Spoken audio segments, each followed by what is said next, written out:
environment, so just to keep everyone safe would be helpful, and we'll start the meeting in a couple of minutes, just making sure everyone's online and ready to go. Thanks.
We're all just very quiet in this room. If you think you can't hear us, we are actually here, and hopefully you can hear.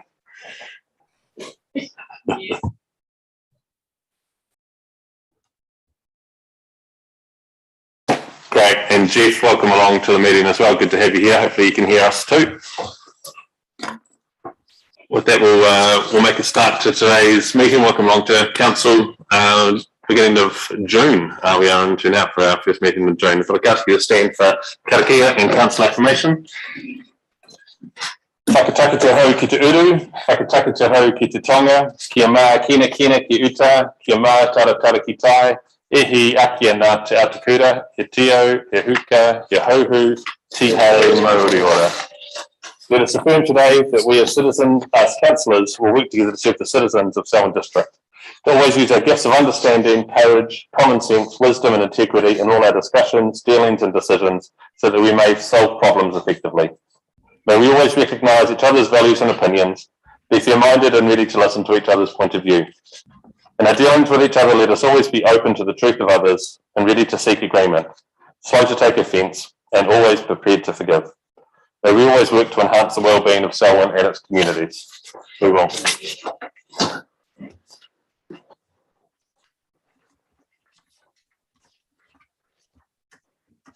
So you're welcome along to all our guests that are here today. Great to have such a turnout in the public forum, and to anyone that's joining us online or watching this later. Thanks for taking an interest in what the council is up to. We have 4 public forum today, and so we'll get to those once I just run through some of the official bits of running the meeting, and then I suggest we maybe bring forward the discussion and decision on Plan Change 69 to the front end of the agenda rather than leaving it through further. So we've got apologies from Malcolm, and everyone else is here with us. So move and second for Malcolm's apology. Thanks, Mark and Grant.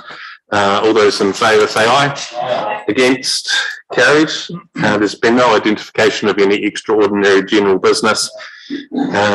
There's conflicts of interest today. I understand our 3 that are present in the meeting, councillors who sit as commissioners on the plan change will be noting their conflict under the Plan Change 69 item on the agenda. The district plan hearing is not the plan change. So no, district plan, yeah. And Deborah? District Licensing Committee as well, please. Well, thank you. And Mark, do you have something else? No, sorry. Cool. And so we now move to our public forum. And just note, just the order of our public forum. We've got Sue Prendergast, Barbara Cole, Professor Keith Cameron, and then Joe Appleyard, I think, is joining us by Zoom. So, sir, if I could ask you to come forward, welcome to the meeting. And you're welcome to take a seat at the front of the room. Mr. Mayor, have you got the topics for those so we know which The topics, are they all PC 69? PC 69, yeah. You're welcome to stay at your desks. It is a public room in the public space. If you would like to move away, that's fine, but just note that you probably won't be asking questions or entering into this discussion. Thank you for coming along to our public forum. This is a chance for members of the public to talk through matters that are important to them. We allow about 10 minutes for these discussions, and there's usually some questions that councillors may have of clarification only at the end of this. The process really doesn't allow us to answer your questions in this straight away to things, but if you do have things that you'd like us to address, we can look at how we do that in a subsequent time. So I'll hand the floor to you and allow you to present your matter. Thank you. Oh, thank you. And thank you for giving me the opportunity to address you about my concerns about C69 plan change. I'm a resident of Lincoln. I live in Liffey Springs. I do have worked in the horticultural industry off and on and have family connections in that business in the North Island. My primary concern is the use of this land because it is a class 1 to 3 versatile soils, which, as I imagine you're well aware, are highly productive soils. As a result of the Commissioner's hearing and to support for the development, it has, in my view, raised some contradiction and overlooked some important facts. A national policy statement can be applied to best reflect its relevance to its region, and in this case, does it do so? I would say not. My primary concern is the major loss of highly productive soils, especially such a large block, this being 190 hectares approximately. Smaller blocks are harder to manage as they incur more costs and potentially have a larger carbon footprint. The growth of Selwyn has meant that it has already encroached on the productive soils of the region. One only needs to look to Brebleton to see the extent of the development. Approximately 14% of all New Zealand soils are considered highly productive, and between 2002 and 2019, urban development on this land that was potentially available for food production increased by 31%. The loss has been gradual, but with the recent introduction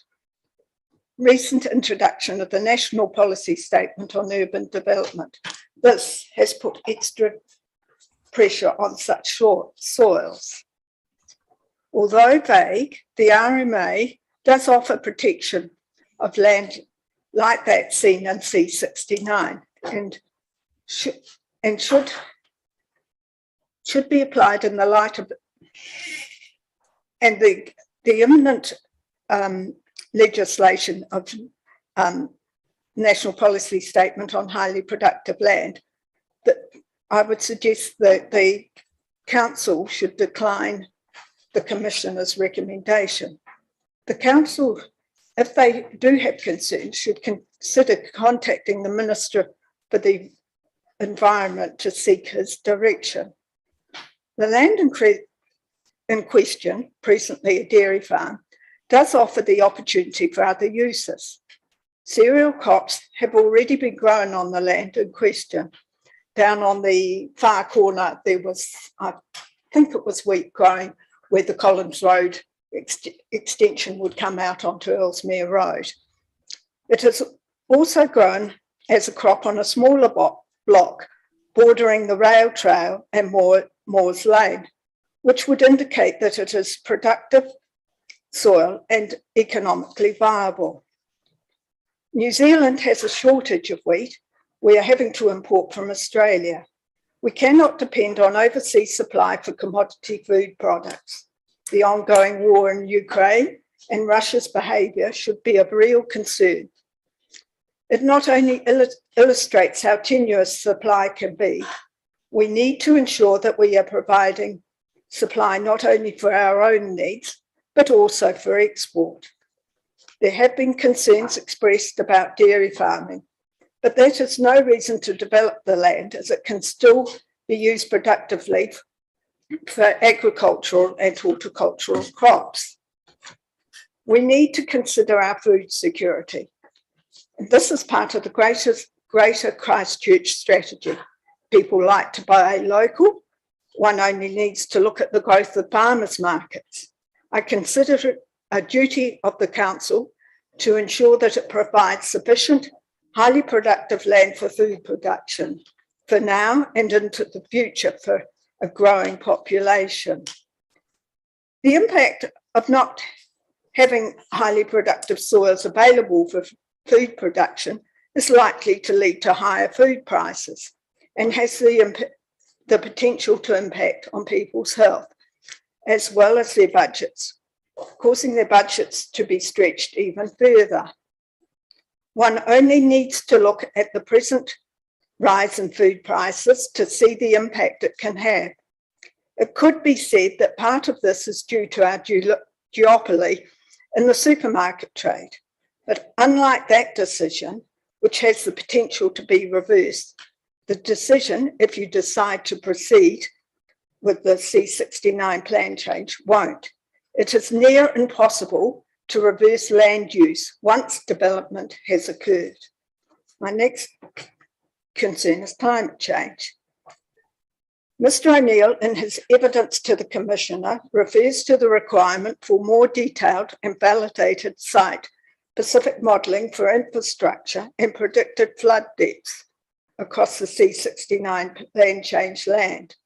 I would suggest that this is even more important given the new information recently released on sea level change due to land movement, particularly with the apparent subsidence of Birdling's Flat. We have seen more extreme weather events due to climate change, particularly around the Gisborne region and the West Coast. And we only need to look back to just over a year ago to see the impact of torrential rain in this region. It is not only large events, but the recent tornado and hailstorm in Horofanua in a localised area can wreak havoc. The likelihood of such events is predicted to increase as the climates warm. I would suggest that the low-lying nature of the land in question, it would be better to remain in production, as it gives more options for planning for future weather events. The cost of designing infrastructure to mitigate climate change is more important now that 2050 zero carbon builds deadline approaches. It's a matter of who pays, the ratepayer or the taxpayer, or is it funded through borrowing? To that end, the anticipated 14,000 car movements per day, the additional roading costs add to CO2 emissions. There are no obvious links to existing major transport networks. This is yet another reason why I think the development shouldn't proceed. My final one, I could talk about a lot of other things, but limited it, is visual impact. As I said in my email to you, I don't think the Commissioner has given enough weight to the effects of the change of the zoning will have on the visual outlook. The Greater Christchurch Plan states the importance of the linkage between urban and rural through views. Being able to see the plains, the hills and the mountains is an important part of this region. Though the impact may not be severe on the residents of Tiwhariki, I think part of the appeal of Lincoln to its residents and visitors are the views locally around the subdivisions and the rail trail. This upholds the stated aim of the plan. At present, both walkers and cyclists can use the rail trail and other walkways without persistent traffic and uninterrupted views of the surrounding countryside. The value of this was really brought home to me when our 4.5-year-old granddaughter said to me as we walked around Liffey Springs at the weekend, looking across the land in question, "Grandma, we're nearly in the country." This for me summarises why the C69 plan change should not go ahead and preserve its rural zoning for the benefit of future generations. And I'd just like to add that you aren't just it's not about the here and now, it really is about the future. Thank you. Sue, thank you very much for presenting that. Are there any questions that councillors have of Sue, the presentation? Very thorough. Thank you for talking us through your concerns. Denise Cole is next. Sorry, it's being recorded as Barbara, and I said that before. So Denise, yeah, welcome to the meeting, and if you'd like to come to the front.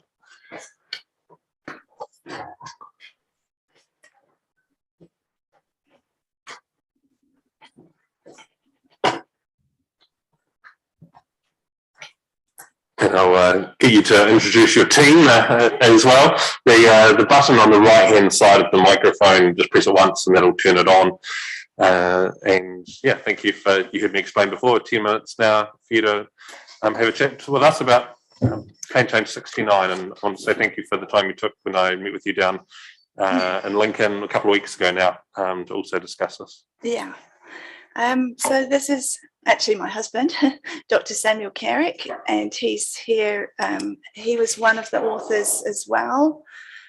We created an open letter to the council, which we presented to you last week. And that letter was circulated to councillors at the end of last week. So there were a number of us that were authors on the letter, but most of them couldn't be here. So I have sort of drawn the short straw of being here. And I'm not that used to public speaking, but I have been here once before to speak to you. So I'm going to read off of my presentation, and I think we've got some slides as well to go with what we're talking about. So we are two of the authors of this open letter sent to all councillors and the mayor last week. It was not an organised petition, rather an individual letter that others asked to see and then passed on by word of mouth, now with over 244 people wanting to add their name. This response has stunned us, as to add your name to a publicly open document of this kind in today's environment is not only bold, but reflects the deep concern that many hold around this issue of Plan Change 69. We know many of these people also have contacted you directly. Please remember this letter is signed by highly educated, successful and considered people from all sectors of our community. They would not have been putting themselves out there on just a whim. Many have made significant contributions over time to the community. Many, like us, are not anti-development, but can see through poorly considered and unnecessary development proposals that have considerable adverse risks for our community. The letter stands on its own, and we expect the council will discuss this and provide appropriately detailed responses to the Lincoln community on the issues raised. Today, though, we are both here to speak as individuals separate to the letter. Throughout this process, the implicit clear message conveyed to the community is that this subdivision was a done deal once it was announced. In fact, this is what one of our own Springs Ward Council representatives has essentially told us since consultation started. You may choose to tell us that it is out of your hands. You may choose to tell us that it is the fault of the Resource Management Act.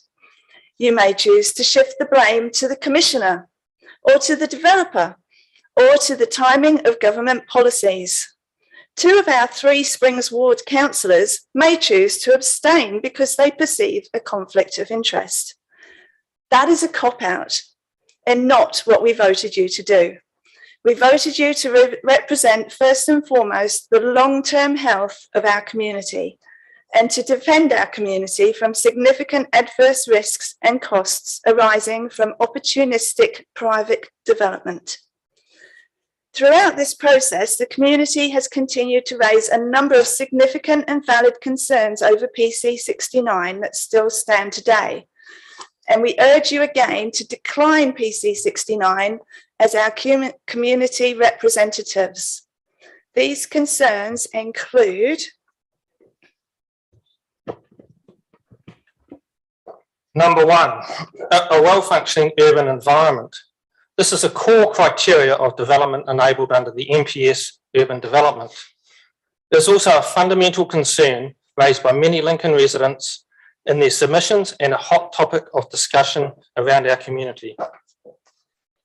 Essentially, many community members are raising issues from the challenges we currently have, let alone the pressures building from the current rapid growth. Can you honestly say Lincoln is coping just fine as present? Surely you know the poor state of our roads and the frequent accidents. The rubbish throughout central Lincoln? What about the persistent issues with the availability of doctors? The high school that has brought in emergency portacoms onto its sports field. Do you really think that a few wetlands, walkways, cycle paths, and an upgraded section of Springs Road is sufficient contribution to turning the tide and ensuring that Lincoln has a thriving urban environment? The Commissioner relies heavily on passing the buck in two ways. A, if there's a demand, the market will meet it, which we already know is not true for social and environmental outcomes. And B, to expect the impact beyond the subdivision area will be covered by council funding. Roading is a good example. The Commissioner identifies that additional traffic pressure from Lincoln will be addressed by the council through its long-term plan. He acknowledges that this subdivision meets by only a fine margin, in his own words, fine margin, the accessibility and connectivity criteria of a well-functioning urban environment.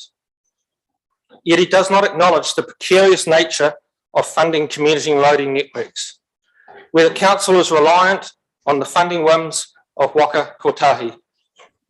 The long-standing reality of our existing roads and your ability to pay for them surely calls into question the Commissioner's optimistic assumptions and his fine margin call. You should also really question the feasibility of this proposal in light of our national climate change policies that our government has made clear of utmost national importance. Do you really think a token park and ride car park offsets the fact that Lincoln is not the place to be building massive subdivisions for the majority of residents to then commute to work in Christchurch? On this issue alone, PC 69 should be declined under the MPS urban development. Given the reality of existing problems that Lincoln faces, if you cannot honestly say that a development the size of PC 69 will in its own right definitely lead to a well-functioning urban environment across wider Lincoln, then you have no choice under the MPS urban development but to decline this plan change. Our second point is affordable housing. This is a central tenet of the National Policy Statement Urban Development and its underpinning driver. Yet where is the evidence PC 69 or the Commissioner's recommendations will deliver any affordable housing? How can you support approval of this plan change with no clear evidence provided that it meets one of the core tenets of the National Policy Statement Urban Development? We note that applicants' experts conveniently ignored the sales history of adjacent subdivisions, where sections are selling for around 500,000 and houses in the order of 1 million, clearly not affordable housing. All councils in New Zealand need a judicial definition of affordable and affordable housing. Why not seek that clarity from the Environment Court? Our third point is housing supply. This is a key objective of the National Policy Statement Urban Development to try and address the affordable housing issue. The Commissioner relies heavily on the applicant's evidence that there is a real risk of a supply shortage in the longer term. Note, longer term. Clearly, you have to ask yourself, what is the hurry then? Surely longer term demand is best addressed through coordinated planning and infrastructure investment, such as that which this council has committed itself to through the Greater Christchurch Urban Development Partnership. We ask the rest of the council to support the Mayor and the Deputy Mayor on their recent public endorsement of the Greater Christchurch Partnership. If this photo and associated statements are worth a grain of salt, then it is clear that you either have to decline PC 69 or otherwise pull Selwyn Council out of the Greater Christchurch Partnership. It is also clear that supply is a rapidly changing landscape, either through the large number of planning changes that have been approved in recent months across Selwyn, or the impact of the new housing intensification rules that you are currently implementing, which means that all of the sections in PC 69 could have multiple 3-story dwellings on them. The Resource Management Enabling Housing Supply and Other Matters Amendment Act, which is goodness knows a long title, will be a game changer and will significantly contribute to meeting housing supply needs. And Lincoln does fall under this act. Yet this pivotal piece of legislation is given scant regard in the applicant's evidence and the Commissioner's report. How can PC 69 be justified as a clear need when it is already being superseded by other plan changes and legislation that will significantly increase housing supply? We also note that this evaluation doesn't account for the reality that a certain proportion of the housing stock will always be put up for resale and thus offset demand. According to Trade Me, there are 143 properties currently for sale in Lincoln alone. How can that be a shortfall? There is nothing stopping anyone from purchasing a house in Lincoln right now or the foreseeable future, apart from the price. And this development will not change that. Denise, if I could just check in, how much more are you volunteering to present to us today? We've just got 2 more points. Okay. Yeah. National policy statement, highly productive land. Has the council consulted with the government or the ministries of the environment and primary industries on the timing and direction of this national policy statement? This is a simple and logical step, yet we cannot see evidence that either the Commissioner or the council staff have done this in their statements. Our feedback is that the MPS is imminent, literally weeks away. We see opinions from council staff and the Commissioner that this national policy statement is of lesser importance and the loss of highly productive land is minimal. Yet there's no robust evaluation or statement from the government to support this opinion. The Commissioner and your planning consultant, Mr. Boyes, both note that there is limited guidance as to how to balance the outcomes sought by the MPS urban development and those of the proposed MPS highly productive land. Why don't you ask the Environment Court for this guidance? The opinion that the loss of these soils is minimal does not account for the ongoing widespread cumulative effect that is occurring in Selwyn and is in direct conflict with the government direction on the national significance of these soils. The 2022 National State of the Environment report specifically highlights the effects of cumulative loss and fragmentation with a particular identification of what has occurred here in Canterbury. As well, both Environment Canterbury and Selwyn's own existing policies seek to protect highly versatile soils, particularly those in the current rural zone. We note in our letter the ECAM position on PC 67 that the High Court has previously found that regard may be given to non-binding national policy statements, policy documents. That alone reinforces the upcoming national policy statement, highly productive soils, cannot be ignored here. Further, there are a number of cases where councils have successfully opposed urban expansion on the basis of the impact on highly productive land. Selwyn is the guardian of one of New Zealand's most significant areas of this precious taonga. Why won't you defend its protection? Ecological outcomes, number 5 in the last point. The Commissioner claims the subdivision redevelopment will lead to significant ecological benefits in comparison to leaving the land under agricultural land use. This claim alone is sufficient to justify the Environment Court to make a determination. Such a claim is a huge leap of faith. Has he not seen the 2020 National State of the Environment Report on fresh water, where our most degraded waterways are commonly associated with urban areas? 99%, I quote, 99% of urban waterways fail one or more ecological guidelines. Has he not seen the scorched earth nature of the earthworks that occurs during development? Just look at the recent stages of Te Whariki or Rosemary as they were developed.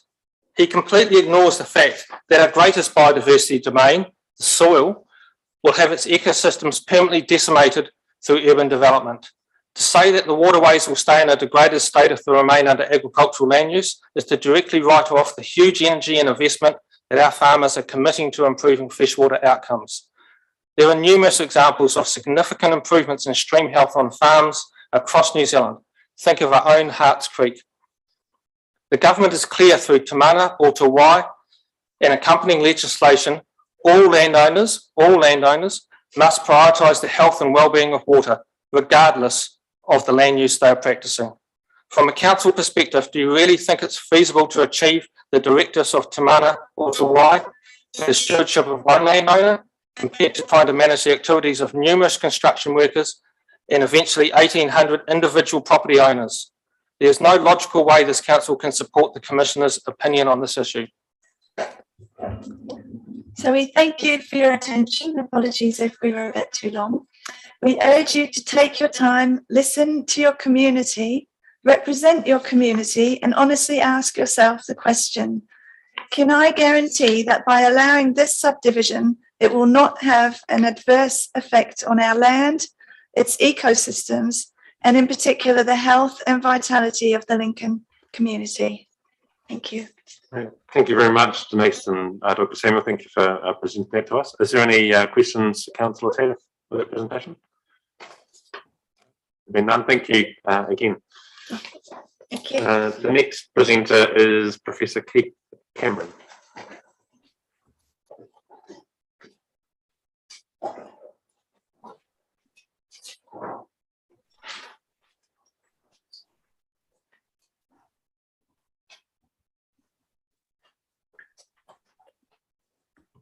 Tēnā kora katoa. Ko Keith Cameron aho. No Glasgow, Scotland aho. No Lincoln, Selwyn aho. No rira. Tēnā kora katoa. As I explained in my meeting, my name is Keith Cameron. I am an emeritus professor of soil science at Lincoln University. I'm also a past president of the New Zealand Society of Soil Science. I'm an officer of the New Zealand Order of Merit. I've researched and studied the soils of Selwyn District for over 40 years of my career. I know them well. We have some beautiful soils. Your Worship, councillors, thank you for the opportunity to express my concern and that of hundreds of other people, literally, that approval of Plan Change 69 would rob future generations of highly productive land for food production. I agree with you, Your Worship, when you said about a year ago, it is not all about houses. We're having to protect farming soils. And I think that crystallises the concern of a lot of the residents of Selwyn District and Lincoln in particular. Covering highly productive land in houses and roads reduces the food production capacity of that land forever. Is that really what we want to leave to future generations? My colleagues and I have studied the soils of Plan Change 69 site, and we estimate that about half of the site consists of highly productive land. In fact, almost all of the land to the western side of Springs Road is highly productive land. the hearing commissioner agrees with us when he stated, I quote, "The evidence is clear that Plan Change 69 site does incorporate versatile or highly productive soils, and it needs to be weighed and carefully considered." That is exactly what I'm asking you to do today. The Wakanui and Templeton soils of Plan Change 69 area are suitable, as you've heard, for arable, horticultural and pasture production. These soils have been used to grow arable and horticultural crops around Lincoln for decades. Examples are the Lincoln University Cropping Farm, Plant Food Research Sites, PGC Wrightson's Kimahia Research Station, all on those soil types. The detailed soil survey report of Canterbury states that, and I quote, "A mere 2.5% of the total area of the Canterbury Plains are classed as first class." 2.5%. Soils take thousands of years to form. The soils we're looking at covering with housing has taken over 10,000 years to form. Soil resources are not renewable in a human lifetime. Unfortunately, in the past 25 years alone, approximately 300 to 400 hectares of highly productive land around Lincoln has been lost to housing subdivisions. I estimate that approval of Plan Change 69 would increase the loss of highly productive land and versatile soils around Lincoln by about another 25%. Indeed, there is now so much concern about the loss of highly productive land that the government is in the final stages, as you've heard, of legislating a national policy statement to protect highly productive land and to protect it from housing developments. This policy makes it very clear that councils will be required to protect highly productive land from inappropriate subdivision and development. I quote, "The national policy statement introduces a clear and consistent policy that councils must follow when making decisions on land use." The draft national policy statement for highly productive land stands alongside the national policy statement for urban development to ensure that we get the right balance and that land development that we need is in the right place. No one's saying we don't need housing. We'll agree that. But the crux of the matter is we want to put them where we are not covering up the most productive land in New Zealand. The Minister of Agriculture, the Honourable Damien O'Connor, recently said, and I quote, "We cannot afford to lose our most highly productive land. It brings significant economic benefits, including employment for nearby communities, and adds significant value to New Zealand's primary sector." He goes on, "Our land is a precious taonga, an irreplaceable treasure, and a source of life and wellness for our country." Now, most of the Canterbury soils are shallow, stony soils. About 70% of the Canterbury area is covered with shallow, stony soils that have severe limitations for food production. I respectfully suggest that it would be wise to encourage housing developments to occur on these abundant, shallow, stony soils, rather than continuing to allow our highly productive land to be lost under houses, roads, and urban infrastructure. Indeed, the National Policy Statement on Highly Productive Land directs councils to be more strategic about planning how and where development should occur, including identifying areas where evidence shows urban development may not be appropriate, as many of the Lincoln residents and submitters have raised for your consideration. Housing development needs to be in the right place and not on top of New Zealand's limited resource of highly productive land.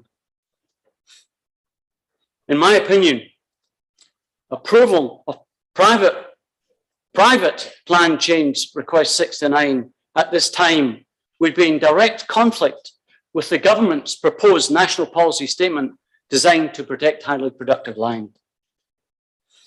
According to the NPI website this morning, I quote, "Final decisions on the proposed national policy statement on highly productive land will be made by ministers and cabinet at the end of July 2022. It's only a few weeks away." I believe that you have received a letter from two of my colleagues, Dr. Tim Kern and Dr. Peter Ammond, asking you to, I quote, "delay making a decision on Plan Change 69 until the national policy statement on highly productive land is approved by Cabinet and gazetted soon after." Therefore, I ask you, please, either decline Plan Change 69, as some of the submitters have suggested, or, if it's possible, decline to make a decision. It's one of the options in front of you. Decline to make a decision on private Plan Change 69 request until the national policy statement on highly productive land comes into effect in a few months' time. That would ensure that all of the factors have been considered in a regulatory framework and recognise New Zealand's public's concern and the government's concern about proposals like this, which will rob future generations of highly productive land. Kia ora. Thank you. Okay, thank you very much for that presentation to us. Are there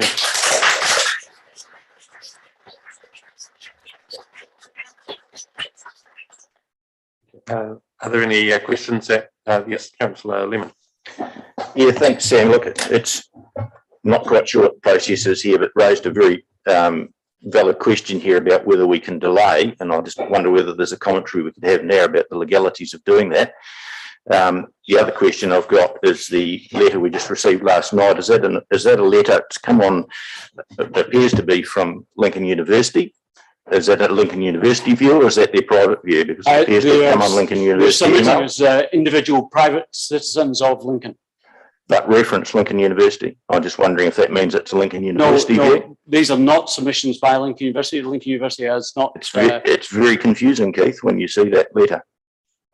Yes, I was not involved in writing that letter, so I can't speak for the authors, but Lincoln University, I've spoken with the Vice-Chancellor about this. Lincoln University is not submitting on this issue. Thank you. But we as experts and as academics are allowed to make our expert opinion known to council. Absolutely. Because we hope it helps you in your decision making. Absolutely, couldn't agree more. The difference being, though, is that it's created confusion about who the submitters are, or the authors are, and under what guise are making that representation. So I think that's quite an important distinction. Thank you. I hope that that's clear. So, Sam, thank you. And the first question will be for the report when it's on the agenda. We'll thank you. No, thank you. Cool. Keith, thank you for presenting that to us today. Thank you.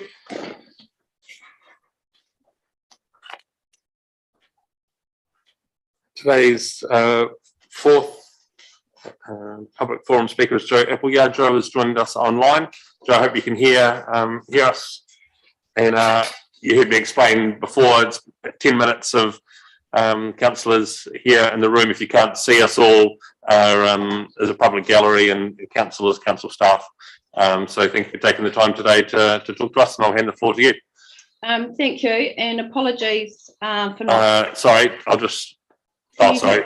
If you just start again, we just couldn't hear you. Yeah, sorry. Can you hear me now? No. Jeff, you can hear her, Jeff? We just can't in the room. Sorry, I'm off mute, so I'm not sure what to do at this end.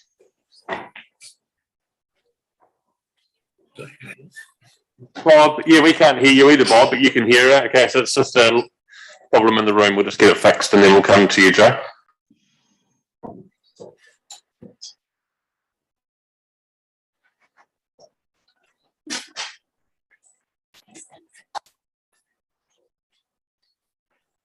Bob, if you could just hum us some elevator music, some of your favourite, you know, now 93 or something, whatever it is.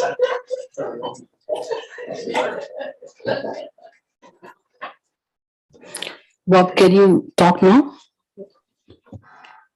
Bob, to say something? You there? Yeah, we can hear you, great. Okay, Joe, I think we'll be able to hear you as well then, so I'll throw the floor back to you for your 10 minutes. Thank you. Good afternoon. Can you hear me now? We can, thank you. Thank you. Apologising for not being present in person. I'm on day 4 of COVID, so I'm better where I am than where you are. And I won't need 10 minutes, I'll just need a couple of minutes, thank you. I'm here representing the applicant for PC69 Rolleston Industrial Developments Limited. And I just wanted to hasten to add, I'm not the council's legal advisor. And though I am a lawyer, it's not my place to provide legal advice to the council. I understand that the council has legal advice available to it from Mr. Rogers if the commissioners have any questions.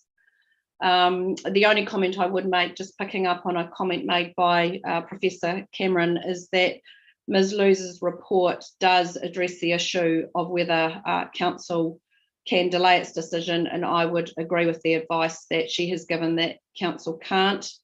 It would reach a number of obligations to delay decisions in order to wait for potential future regulation.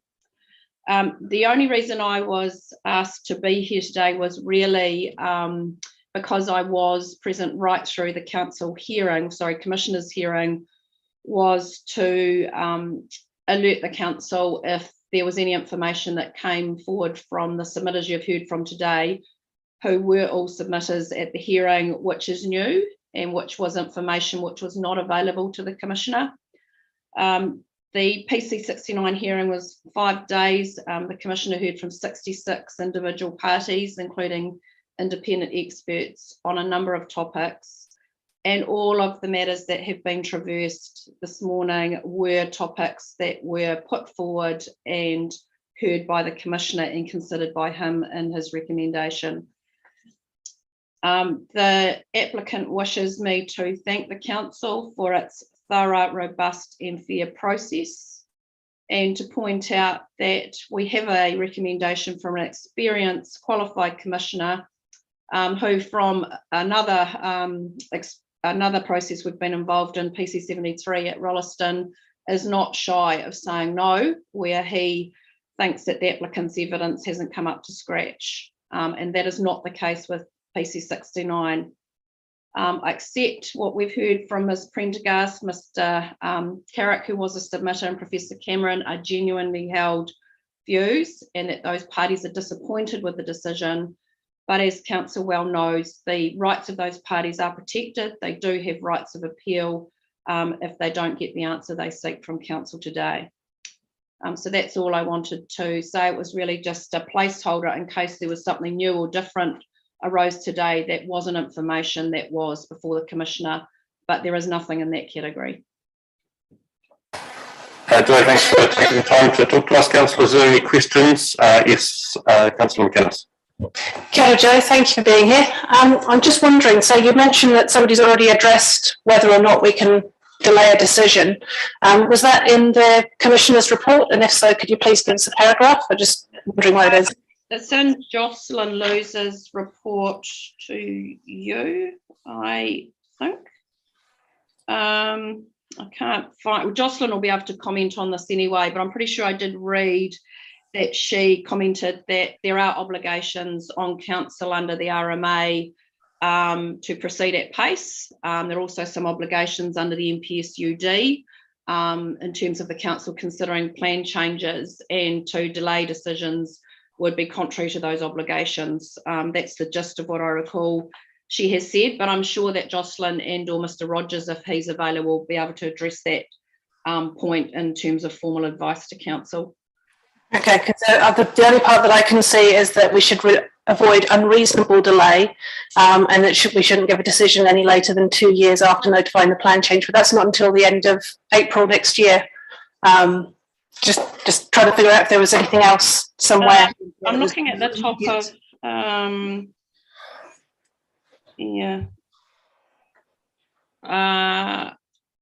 looking at the top of page 58. There's a sentence that is also considered inappropriate to delay a decision on the plan change while other processes, such as spatial planning work, are carried out. So it's probably best that that advice comes from someone other than me. But just to reinforce that, I've never encountered a situation where a council would delay making a decision to allow regulatory processes which are underway, which have uncertain timing to catch up. Right. Thanks, Joe. Thank you. And those questions that are for our council team will be raised during the report once it's on our agenda. So thank you, Joe, for that, and thank you to all the submitters who have come in today and presented. We'll just move the minutes of the previous meeting, and then we'll do plan change 69 first on the agenda. So the minutes from our previous meeting are on tab 6 or page 5 of today's agenda. Mark, can I move those? I'm head to but note there was, again, I sent in a correction. The minutes of the previous meeting should have been approved as circulated and amended, which will also apply to this meeting, because there was an amendment to those meetings. It wasn't the circulated minutes that were approved, which will be the same case for this meeting. Thank you for that. Is there a seconder for those minutes? Thanks, Murray. Any further discussion? All those in favour say aye. Aye. Against, declare it carried. And then we'll move to plan change 69, which is on tab 11 of today's agenda, or page 52.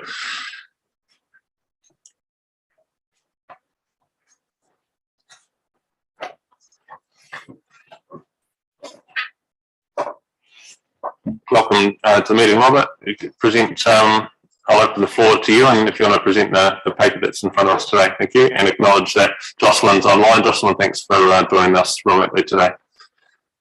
Thanks, Sam. Jocelyn will be presenting a report today, and we'll be here for any questions. We've got Paul Rogers here, also at legal. Paul, thanks for joining us. Jocelyn, I'll throw the floor to you then. Thank you. Good afternoon. Just check my sound. Am I coming through okay? Yes, we can hear you. Thank you. Thank you.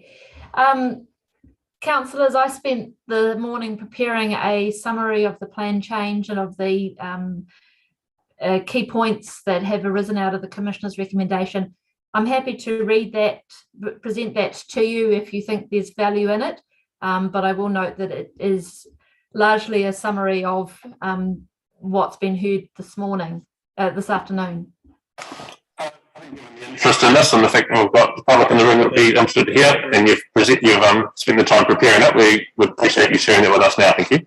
No problem. Private plan change 69 is a privately initiated plan change by Rolleston Industrial Developments Limited to rezone approximately 190 hectares of rural, outer plains zoned rural land to enable urban development on the southern edge of Lincoln, south of Te Whariki and Vidiko Park developments, extending to Collins Road.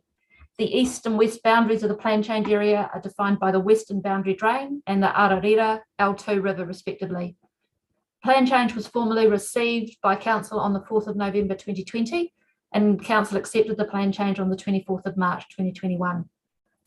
The notification process commenced on the 28th of April 2021, and as you've heard, 255 submissions and 7 further submissions were received during this process. In accordance with Council delegations, an external accredited hearings commissioner, Commissioner David Caldwell, was appointed to hear and consider all the documents, evidence and submissions on the requested plan change. The hearing was held over 5 full days in November 2021, with Commissioner Caldwell hearing from 66 parties on behalf of Council, submitters and the plan change proponent. Following his deliberations, Commissioner Caldwell provided a recommended decision on the plan change to Council on the 13th of May. The purpose of this agenda item is to seek Council's decision on the plan change request. The final form of the plan change request comprises the rezoning of the area to Living Z and includes 3 areas of business 1 zoned land, Business 1 zone will provide opportunities for local needs of the residents to be provided for through the establishment of commercial activities. The plan change also had, final form of it has resulted in a reduction of the potential capacity of the plan change area and a recognition enlargement of and amendments to the stormwater management area, the reserve corridor adjacent to Springs Creek, and more explicit measures to protect and enhance these water bodies.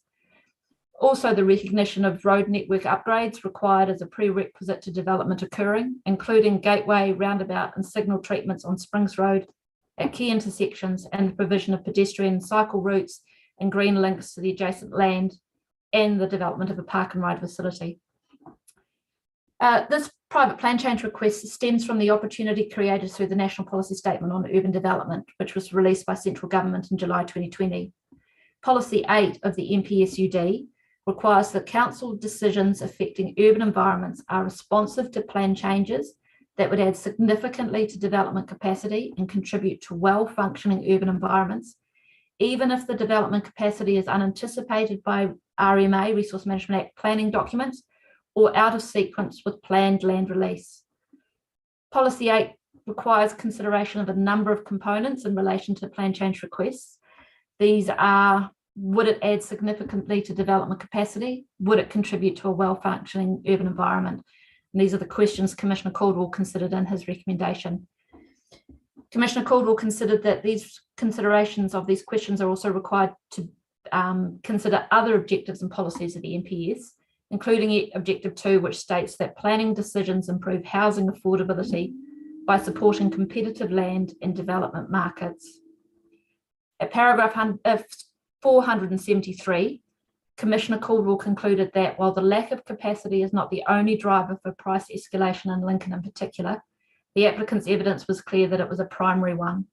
The NPSUD focuses on supply and relies heavily on the competitive operation of land and development markets to achieve at least a move towards price stability and ultimately affordability.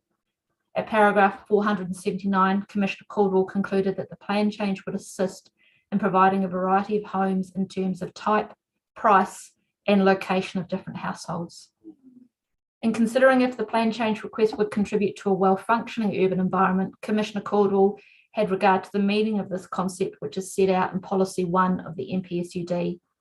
The recommendation of Commissioner Caldwell sets out the evidence he considers on the elements of a well-functioning urban environment, and he concluded at paragraph 510 that the plan change request can broadly be considered as contributing to a well-functioning urban environment.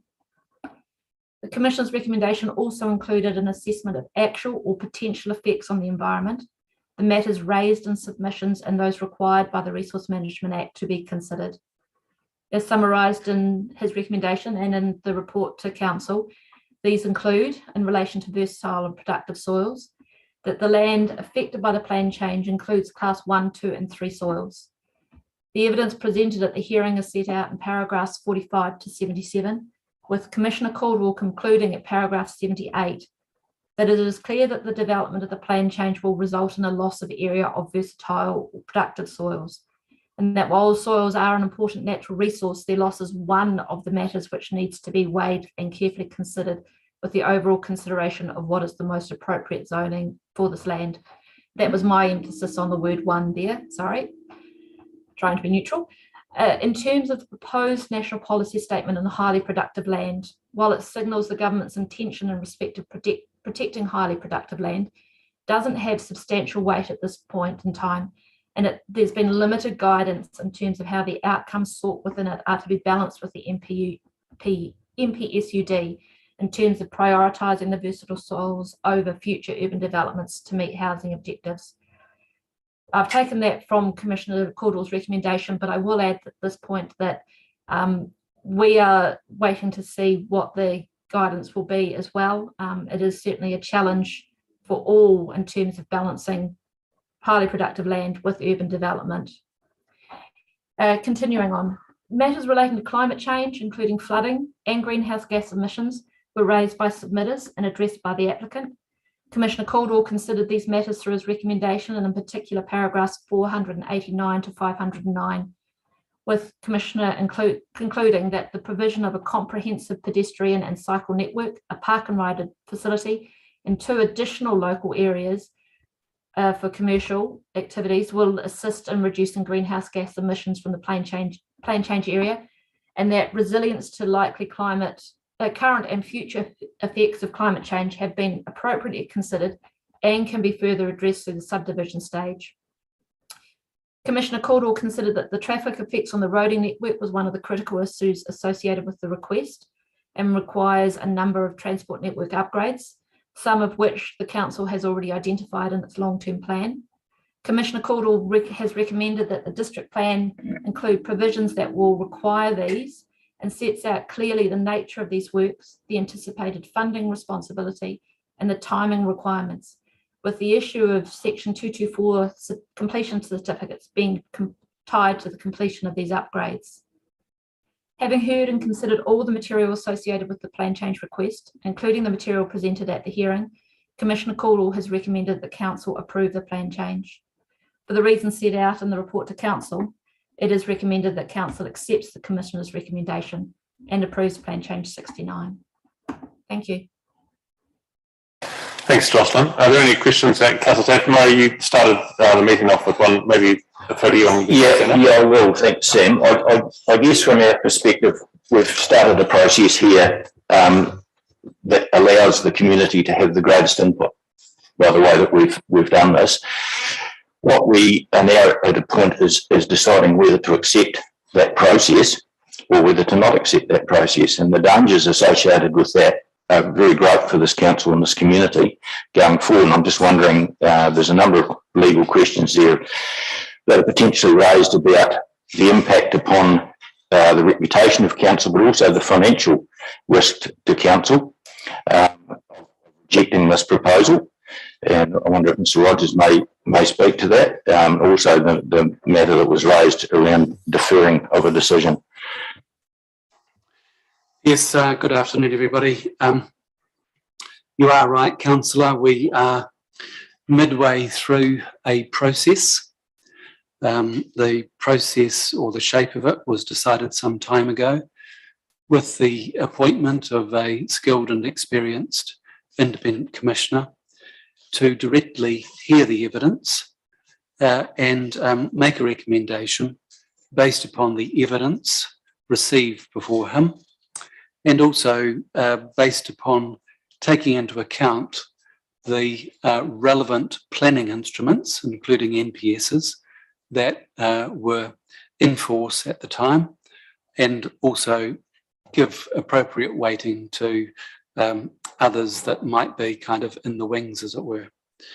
So the stage we're at in the process, which was provided for by the RMA, is that while we talk today about council making a decision, what I want to stress is it's not a final decision. We are in the hands to a level of the submitters in terms of what their next choice might be. And I emphasise they have a very real choice to make, because we're at the stage where the council will or will not accept the recommendations of the councillor, and that immediately then, on public notification of that decision, if you like, creates the right for the submitters to lodge appeals, and those appeals will be to the Environment Court. And there's a two-stage process before the Environment Court. The first is usually mediation, undertaken with the assistance of the Environment Court. And that's a process where obviously people raise their points and they're mediated across the table. In my experience, it's quite common for mediation to result in alterations and changes. If mediation isn't successful, then we go to the next phase, which is a hearing in front of the Environment Court. Now, the Environment Court is well used to receiving and considering expert evidence. It's well used to receiving and considering expert evidence from lay people, from private citizens. So much of what I've heard today, well-intentioned, no issue with that, could be advanced and addressed either at mediation or appeal, subject to the council making a decision to accept the recommendation. I just touch on the point about delay. You are right to raise issues around time and cost. The applicant, the council and submitters have already heavily invested in this process. So that is an issue to think about and, in my view, to respect.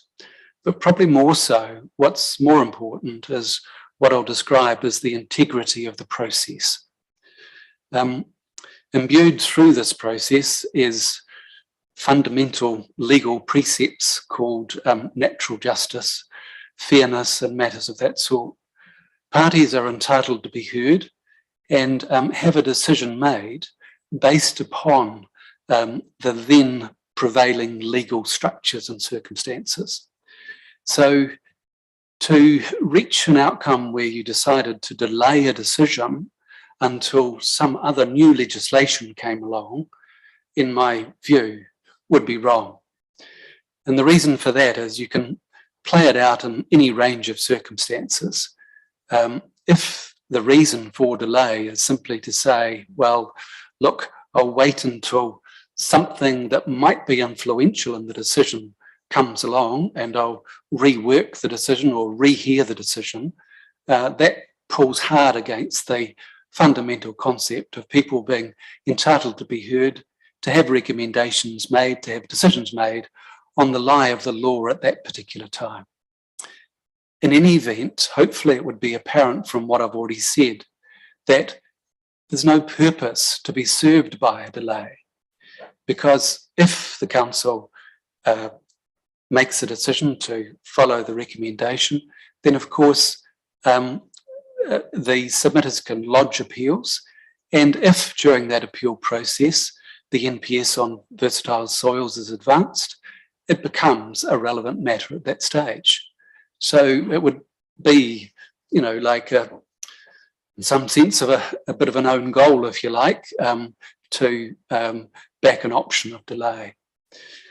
Fundamentally, if you were thinking about delay, my advice is that you would have to have a very good reason to delay, and I would express it as a very good resource management reason, coupled with you'd have to be extremely wary about impacting upon the integrity of the process. If somebody asked for my direct advice, should we delay, my answer would be an emphatic no. Yes, I think I've covered the main points that I wanted to make, but I'm happy to take any further questions. Cool. Thank you for that advice back to us, I think. Well, I know that our council has a lot of similar feelings to those that we've heard this morning around the future direction of urban growth in Selwyn. And 3 years ago, we worked through a district plan review that in the end landed on no new residential zonings outside the existing infrastructure boundaries. And so new development at the time wasn't something that we were considering. There were one or two pockets of things in a couple of our smaller towns to address where we saw a lack, but actually things of this scale were outside the scope of what we felt was required. And since that time, there's been massive changes in legislation, and that legislation has opened the door to a whole new process where we had a regional policy statement that didn't enable the types of development that we've seen, not just through this process, but through many plan changes that council's received over the last 2 years, now needing to be considered and using the RMA to run that process. The National Policy Statement for Urban Development not only affects Selwyn, it affects all the Tier 1 or Priority 1 councils in New Zealand, where growth and housing supply has been seen as a thing that needed to be advanced. And the highly productive land, I suppose, for many people seeing the counterbalance to the urban development needing the protection of soil, has come up again and again in conversation, and I've raised it with Minister Parker about the need for that type of legislation to bring some balance into what at the moment is very much urban development focused. So I appreciate the sentiment of what has been shared, and in many ways our council has already taken that sort of direction for its previous decisions around its district plan in the first instance. But today's legislative framework is in a different space, and we need to consider what's in front of us. And I thank you, Paul, for your advice to us today around that.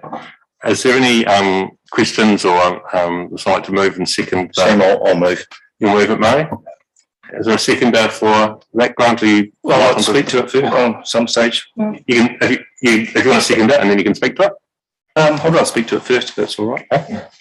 Do you mind if I take my mask off? I think it's important that I speak because I'm the local councillor, and just reflect a bit of history. Significant community interest in this. The highest level of community interest that I've struck in my time as a councillor. Public meeting which was really well attended. Concern raised by the community about process, understanding the process, being able to submit through the process. And I think, although we were perhaps late to the party, the job the staff did to enable the community to submit was reflected in the number and quality of submissions. And we have gone through a long and at times concerning process for the community. And there's no doubt, there is a significant portion of the Springs community is highly concerned by this proposal. I am in an unenviable position of actually being both a local councillor and a district councillor and weighing up the pros and cons. And there have been some issues raised, particularly today, which chimed with what I was, my concerns, particularly in the report around highly productive soils. You had a submitter, Ms. McCusker, who came to the conclusion there was 4.6 hectares of highly versatile soils, but then you heard from highly qualified emeritus professors and soil scientists from Lincoln University, which agreed that the highly productive soils is more like somewhere between 80 and 100 hectares, possibly more. So it did concern me that on a base level of professional standards, that how could there be such a differential in professional opinion? What gave me some, I suppose, relief is, and I have read the report from cover to cover, every single paragraph, not once, but about 5 times, to make sure that I am understanding the report, understanding the content. The Commissioner, Mr. Cordwell, addresses that point directly. And he is of the view that the 4.6 does not apply, and it's more likely closer to what professors of Lincoln University have described as HPL. But he comes to the conclusion that regardless, that being a factor away, is not a defining factor in the hearing. I think that was important, and one of the things that I think Mr. Rogers today is confirmed for me, I suppose, is that should there be a delay, and that was a question that was burning in my mind, because there's no doubt my community have made impassioned pleas to us as a council to consider all these issues. And it was weighing heavily on my mind as to, should we delay this for the NPH HPL, high productive land? Should we give further time? And on reflection, this is one that's, I'm not enjoying this because it is a difficult decision. But the reality is that we have employed a highly qualified commissioner who has significant history and has, when I read the report, has addressed every single issue that's been raised. Some of the points my community does not agree with. Actually, some does not agree vehemently with some of those points. Is there a process for the community to keep doing, to have further redress? Yes, there is. What concerns me, I suppose, is the likely cost for my community to be able to pursue that and how that would happen. I suppose that's to be addressed further down the path if it's to here. The key points that I've heard today from Mr. Rogers, which is our legal advisor, is that the natural justice, the immediacy of being heard, and whether we should delay today. It gives me no joy as a local councillor to say that I will be supporting the staff recommendation, because that is the right and proper thing to do. Sometimes the right and proper thing to do is not the thing that burns in your heart, but is the right and proper thing to do, following process, following legislation. I think I must raise concerns in this forum that the intent or delivery of central government reforms on a one-size-fits-all Auckland-centric legislative requirement is clearly not focused on what's best for New Zealand and other communities. And I think in some respects here, we are the victim of a legislation which was designed to solve an Auckland problem being delivered to a Canterbury locale. And yeah, Lincoln has perhaps going to suffer from this. On the positive side, and I want to stress the positive side, is that from what I've seen from the existing developments on the Liffey Springs, Rosemary and adjoining subdivisions which adjoin sensitive catchments with large-scale springs and waterways, is that the developers have done a sensitive job which has enhanced the Lincoln community, and COVID has proven that people want to enjoy those wetlands, and there will be a significant area of this development coming into the public realm.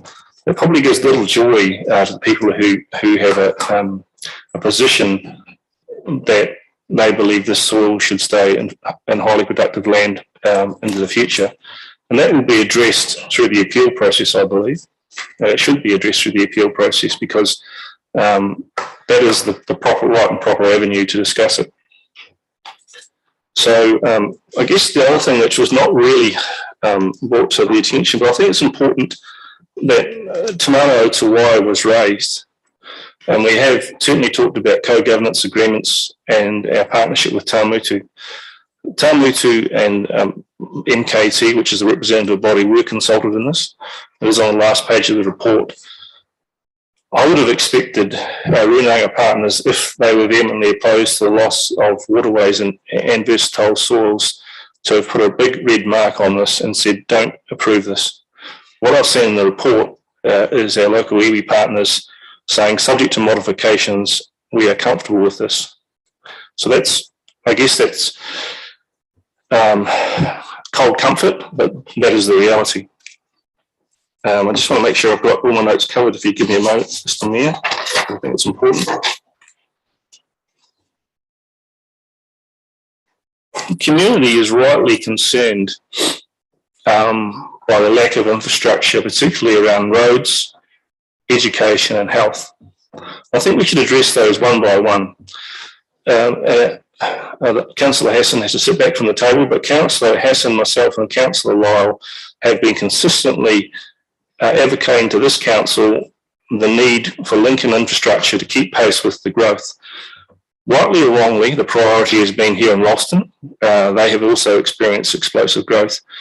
But the time is now, if this is approved, for significant investment in Lincoln infrastructure to reflect the needs and wants of this community, because quite clearly, as a number of submitters have raised today, the delay in the planned developments is detrimental not only to the current lifestyle but potentially future lifestyles of this village, because there is a significant need, particularly as suggested, to allow arterial routes to be maintained and developed and made sure that it's viable for now and for the future.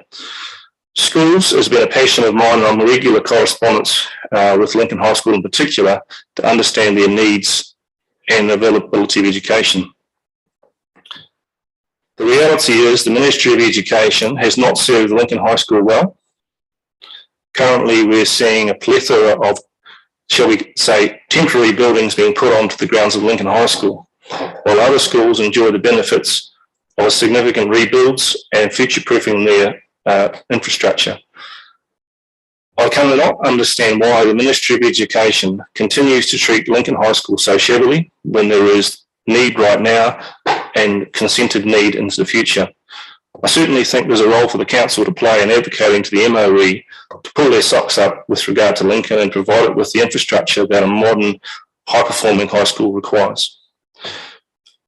Doctors, there's no doubt there's an issue with doctors.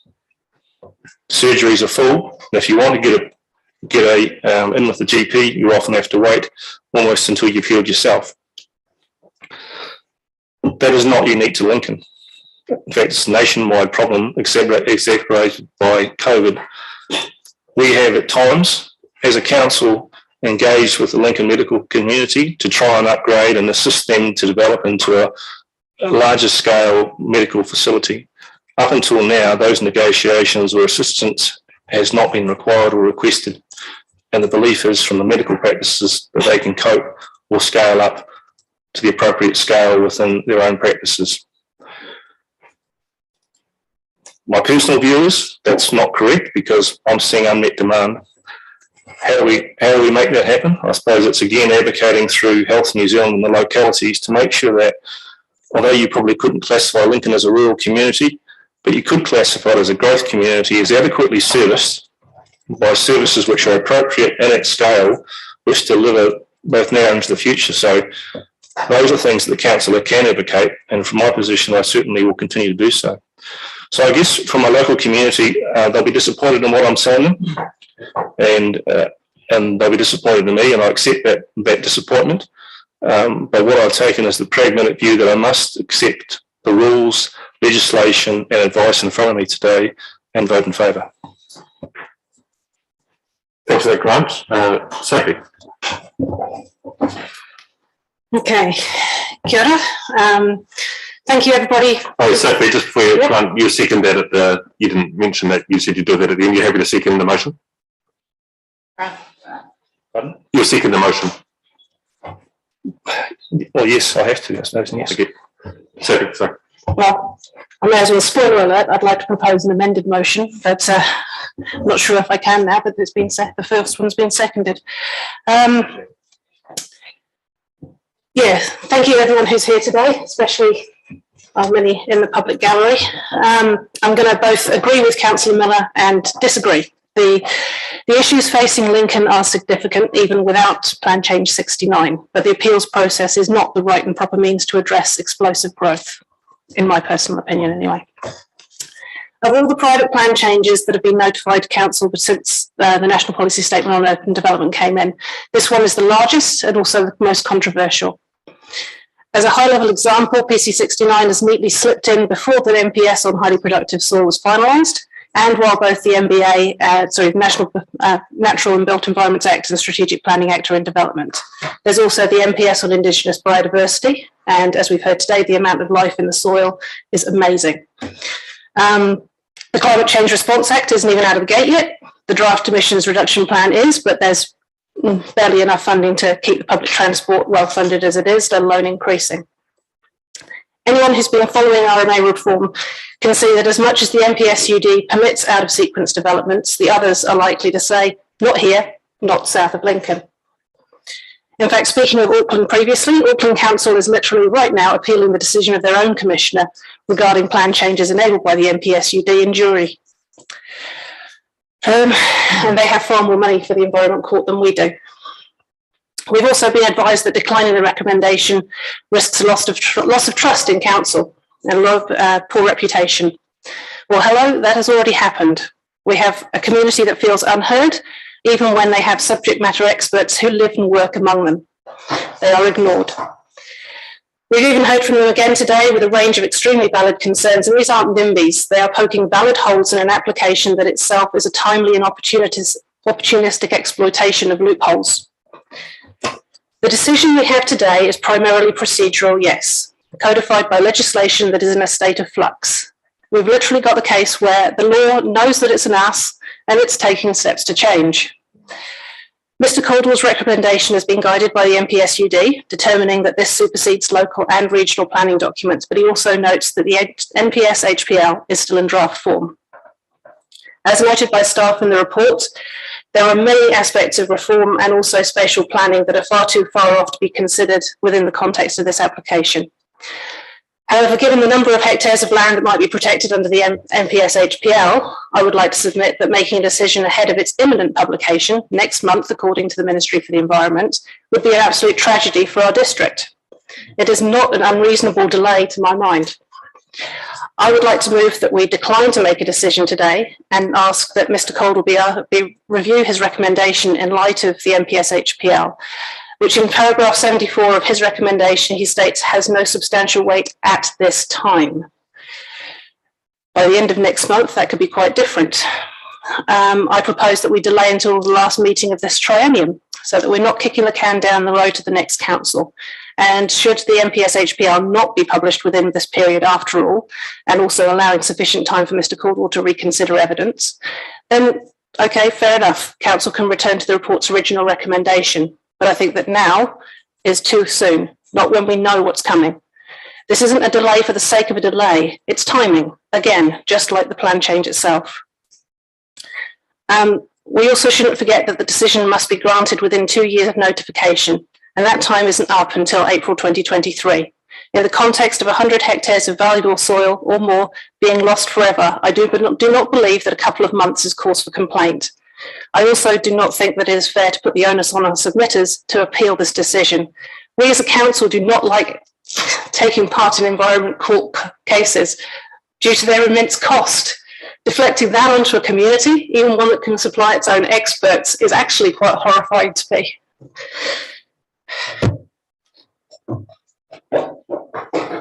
So, Sophie, you mentioned you were going to move something. Yeah, so I did send a draft through to Naomi asking that no change to paragraph A. The paragraph B be declined to make a decision requesting that the recommendation lie on the table until I've put roughly 30th of September. I'm not sure when the last meeting of Triennium is, during which time we reviewed in light of the final version of the MPS HPL and then delete the remaining paragraphs. I'm not sure if anybody would like to second that.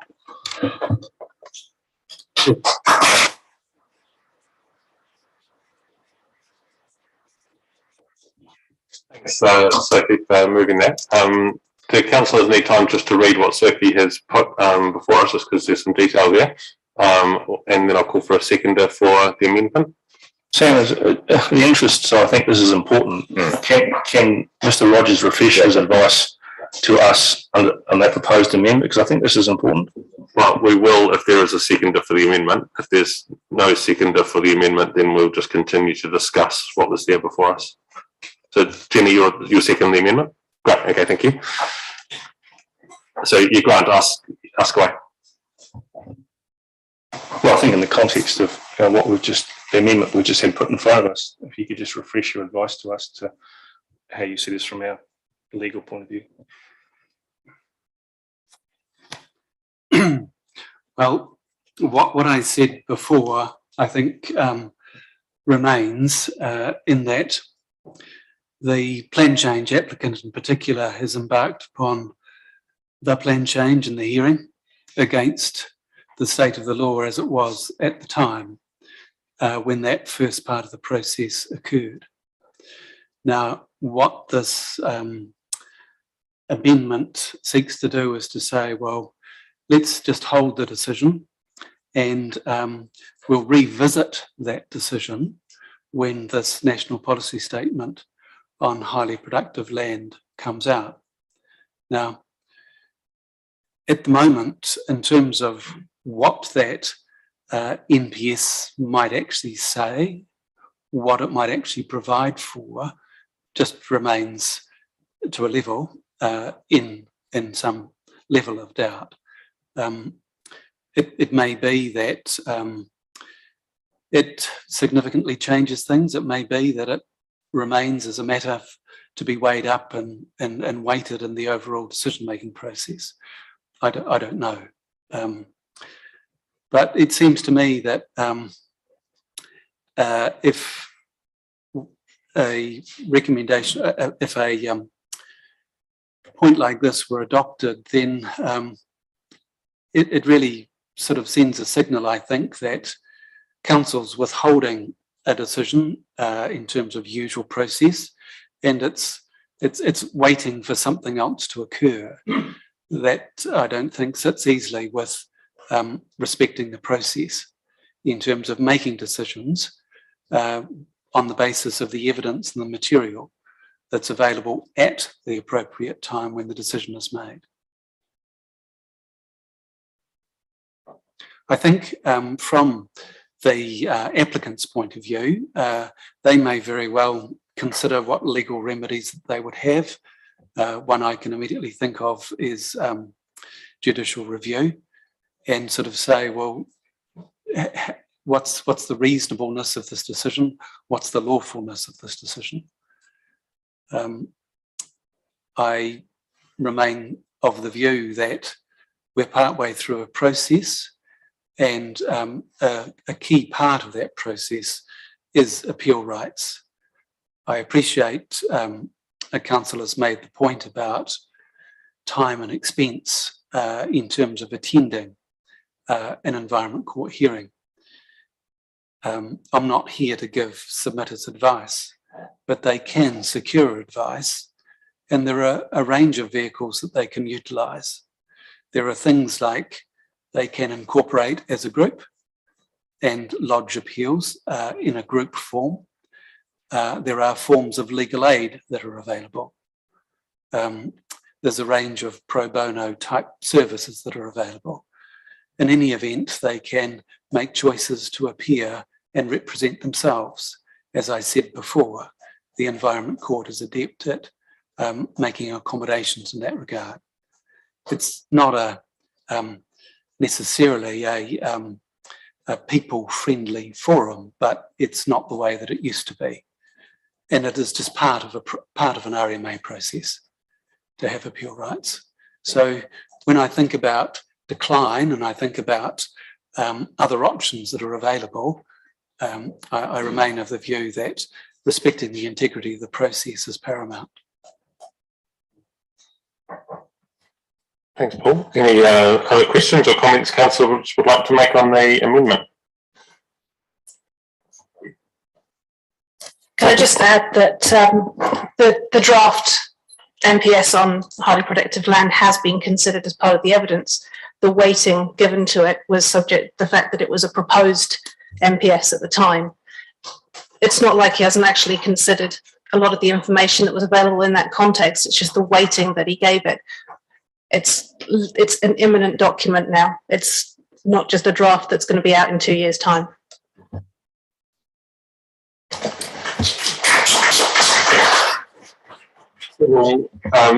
Shane, sorry. Kia ora, Sam. Tēnā rā tātou katoa. Ina mihi ana kia koutou. I ngā mana, i ngā reo e rau rangatira. I ngā haue whā ngā mātau waka, i ngā waiwai tapu.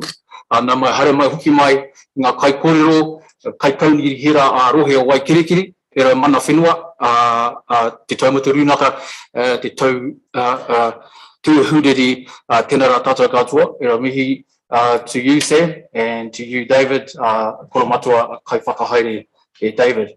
I want to acknowledge all of my colleagues in the room today, our speakers, and also our ratepayers and guests here. And thank you all for your kōrero, and also to you, Keith. Ngā mihi mana i ngā kōrero, a tāua. Thank you very much. I guess as an elected member and a Salmon District Councillor and a governor of the district, we're in these seats to make the hard decisions. Often they're unpopularist, and we don't have the luxury of making a decision that doesn't have wider consequences. And Sophie, I wanted to mihi to you. It takes a lot of courage within a forum like this to propose an amendment. So I wanted to mihi to you. Grant raised a number of things that I had on my list to have talk about today, and one of them is that, and it's already been discussed, is that the expert presentations that have been made today have already been discussed in the forum that this kōrero should have been had. I heard your expert opinions, and I do feel empathetic for all of the residents here. Grant raised a couple of issues around investment of the infrastructure, and that's a council responsibility to invest and to provide that. I heard from one of the submitters that it's a council responsibility to provide agricultural land. I'm sure about that. But also mana whenua. So Grant raised that point quite clearly. And one of throughout the presentations today, I would have liked to have heard from perhaps a mana whenua representative or a producer of food, by a farmer, but I didn't. From what I understand, the conclusion reached from our experienced commissioner, who was also a QC, in collaboration with those that have spoken here today, but also our councillor commissioners, is to proceed with this Plan Change 69. And they have concluded this matter. I think the correct and legitimate process under this government's law has been passed. The correct process for objection should therefore follow the legitimate process as per the law, which is a 30-day right of appeal lodged in the appeal against the decision. And the Environment Court cost, I don't believe that's a part of the decision not to do that at all. I think if we were to delay the process or any other processes, as has spoken, really sets a precedent and pushing back against one natural law, and also our job as governors. We're in these seats to govern fairly within the law, the legitimate law. And, you know, I keep staring at that one, the Queen up there, but also Te Tere Tua Waitangi as well. And I'm glad that's up there because it's an unpopular view. And I think at this point, to delay or refute the law would be merely politicking. In my opinion, I support PC 69. Kia ora. Thanks, Shane. Does anyone else want to speak? I think we're getting into the realms of wanting to hold a hearing based on relitigating lots of things that have legitimately been heard in the past, and today is a process decision on whether this is accepted, declined, or delayed. And Sophie thinks we're putting up what you have here. I feel that I'm proud that this council runs a good process and that it is open and transparent. It's easy for people to see what's going on, and when people want to get in on the process, the friend that submitted, Tim, thank you for allowing council staff to be a part of using that during this process. For us to decide that we would reject this against the advice that we have, you know, to me, I don't see any basis for that, and to be a council that would just make its own decisions unilaterally when things come in front of us. We could equally just accept anything that we like at any time as well, and to have a council that can quickly just make those decisions isn't the type of council that we are, and I don't think as a council that actually our community wants. They want a fair process around how we make those decisions. And I think that, so if you're putting this up, while I can understand the timing of things, I also thinking about plenty of our discussions is around could we just not do what this government wants and maybe wait for a change of government, and sometimes it's could we just wait and let this government get on with what they want to do. And so there's always this challenge around what does the future hold, what is next month, what is next year, and in the end we only have the certainty of what's in law in front of us now. So I think, to be fair to all those that have taken part in the process up to date, we should continue with the process as laid out in the report, and you won't be supporting the amendment. Did anyone else want to say anything? No, I'll put the amendment, if we could have it back on the screen. Is that easy to do?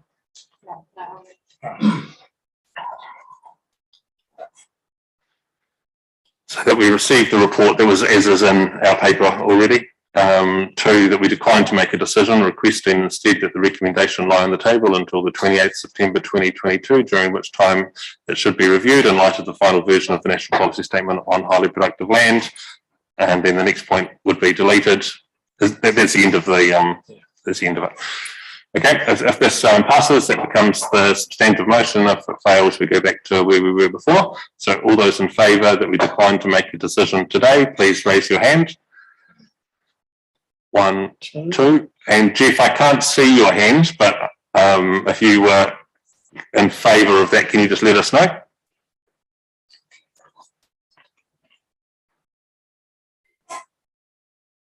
No, you weren't. Okay. All those against that, please raise your hands. 1, 2, 3, 4, 5, 6. Thank you. Declare that lost. And so we move back to the original motion, which was as in the papers before us, which was moved by Councillor Lehman, seconded by Councillor Miller. There's been no further discussion on this matter. I'll put it as in our papers and won't read it through to you. It's what was deleted in front. All those in favour, please raise your hand. 1, 2, 3, 4, 5, 6. And all those against, please raise your hand. 1, 2. Declare it carried. Thank you very much for the discussion and all of the sharing of where that sits. And we now move to the next part of that process for plan change 69. Thank you, Paul and Robert and Jocelyn online. Thank you for those public forum who have come in today. You're welcome to stay for the rest of the meeting if you'd like, but I understand you probably don't want to do that. And yeah, you can head out to the hallway. Well done.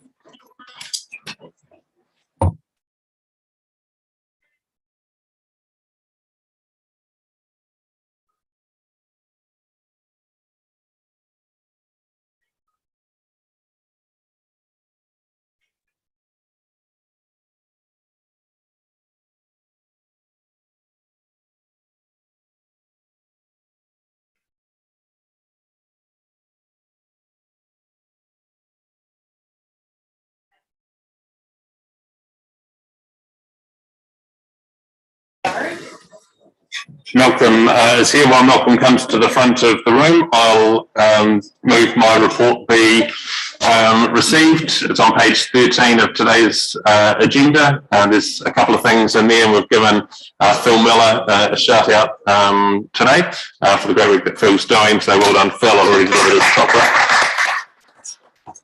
And there's a number of appointments which sit in there in the diary. And there's one thing I was going to mention, David. It was.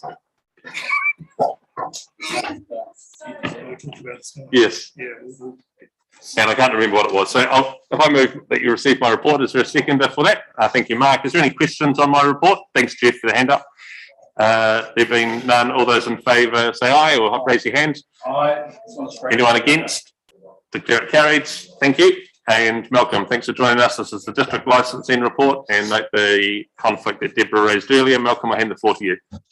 Kia ora koutou and good afternoon.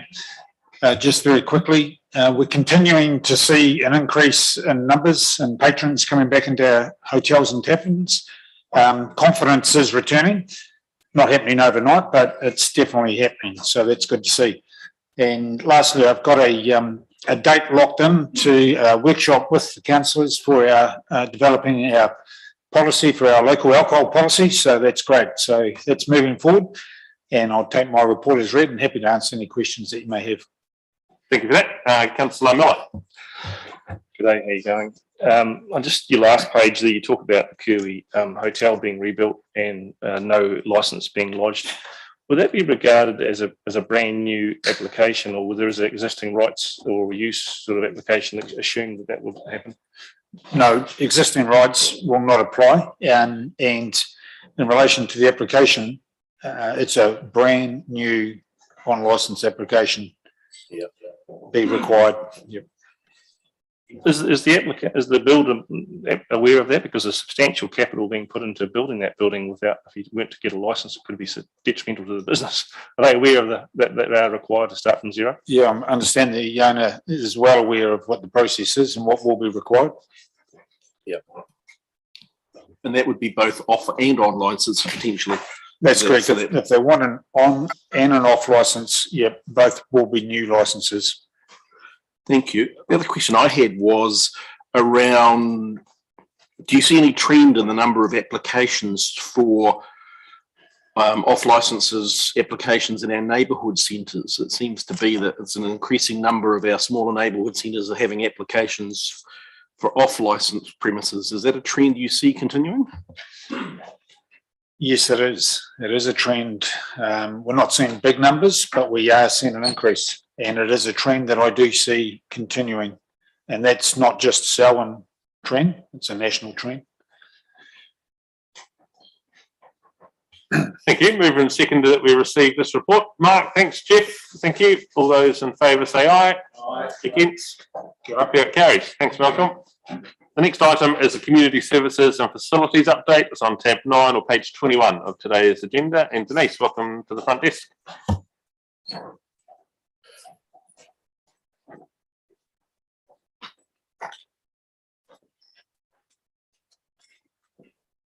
Tēnā koutou katoa. In front of you is the Community Services and Facilities update for the 2 months until the end of April. Just a few updates since that report has been prepared. One being that on the 29th of May, the Community Spaces team from Community Services and Facilities organised the reopening of the South Bridge Hall with more than 100 people in attendance. Staff managed the upgrade, and staff organised the activities and the events that were very successful in terms of the opening. Also, as reported in the update, Community Services and Facilities was recently asked to take over the operation of the football and the hockey turfs, and have done so. Overall, the operations of those turfs are being run out of the Selwyn Sports Centre, and they're being run via the recreation coordinators. There's still activity going on between the Selwyn Sports Centre on behalf of Community Services and Facilities and the various clubs regarding the expectations between all parties. In addition, May has seen visits being put on for the various rural outlying schools to visit Selwyn Sports Centre and Selwyn Sports Centre and Te Ara Aotea.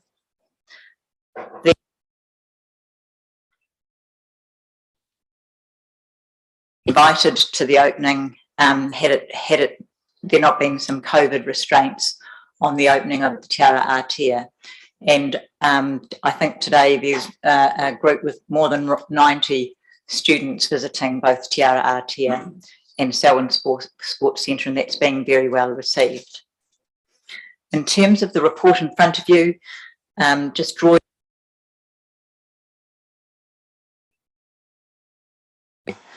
that school visits, the library service and opening hours at Darfield and Leaston. Since February, they have had a 5 o'clock close during weekdays, and it's planned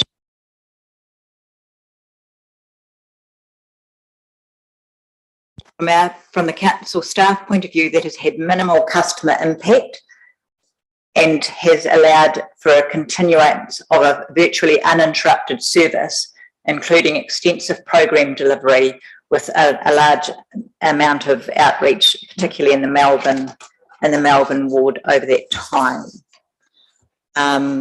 The Saturday hours at both libraries remain unchanged, and there's no changes to Lincoln and Te Ara Aotea. There's significant refurbishments underway at Darfield, and following the tabling of this report with council, there's a meeting scheduled with the Melbourne Community Board to keep them abreast of the various changes that are taking place, including the refurbishments, the changing of the hours, and also the Darfield swimming pool update. Ka kōrero o Waikirikiri, Selwyn Stories. As reported in the report in front of you, this is about the digital history collection, and that mid-June this will go live with the existing developed collection. Staff continue to work with community groups so that the full going live can occur in mid-October. And I just want to share with you a Youth Council video. It's a very brief one. It was put together in May by 3 members of the Selwyn Youth Council who have begun planning some of the initial youth consultations. The video highlights the topics of these initial consultations and some of the other activities they're involved with.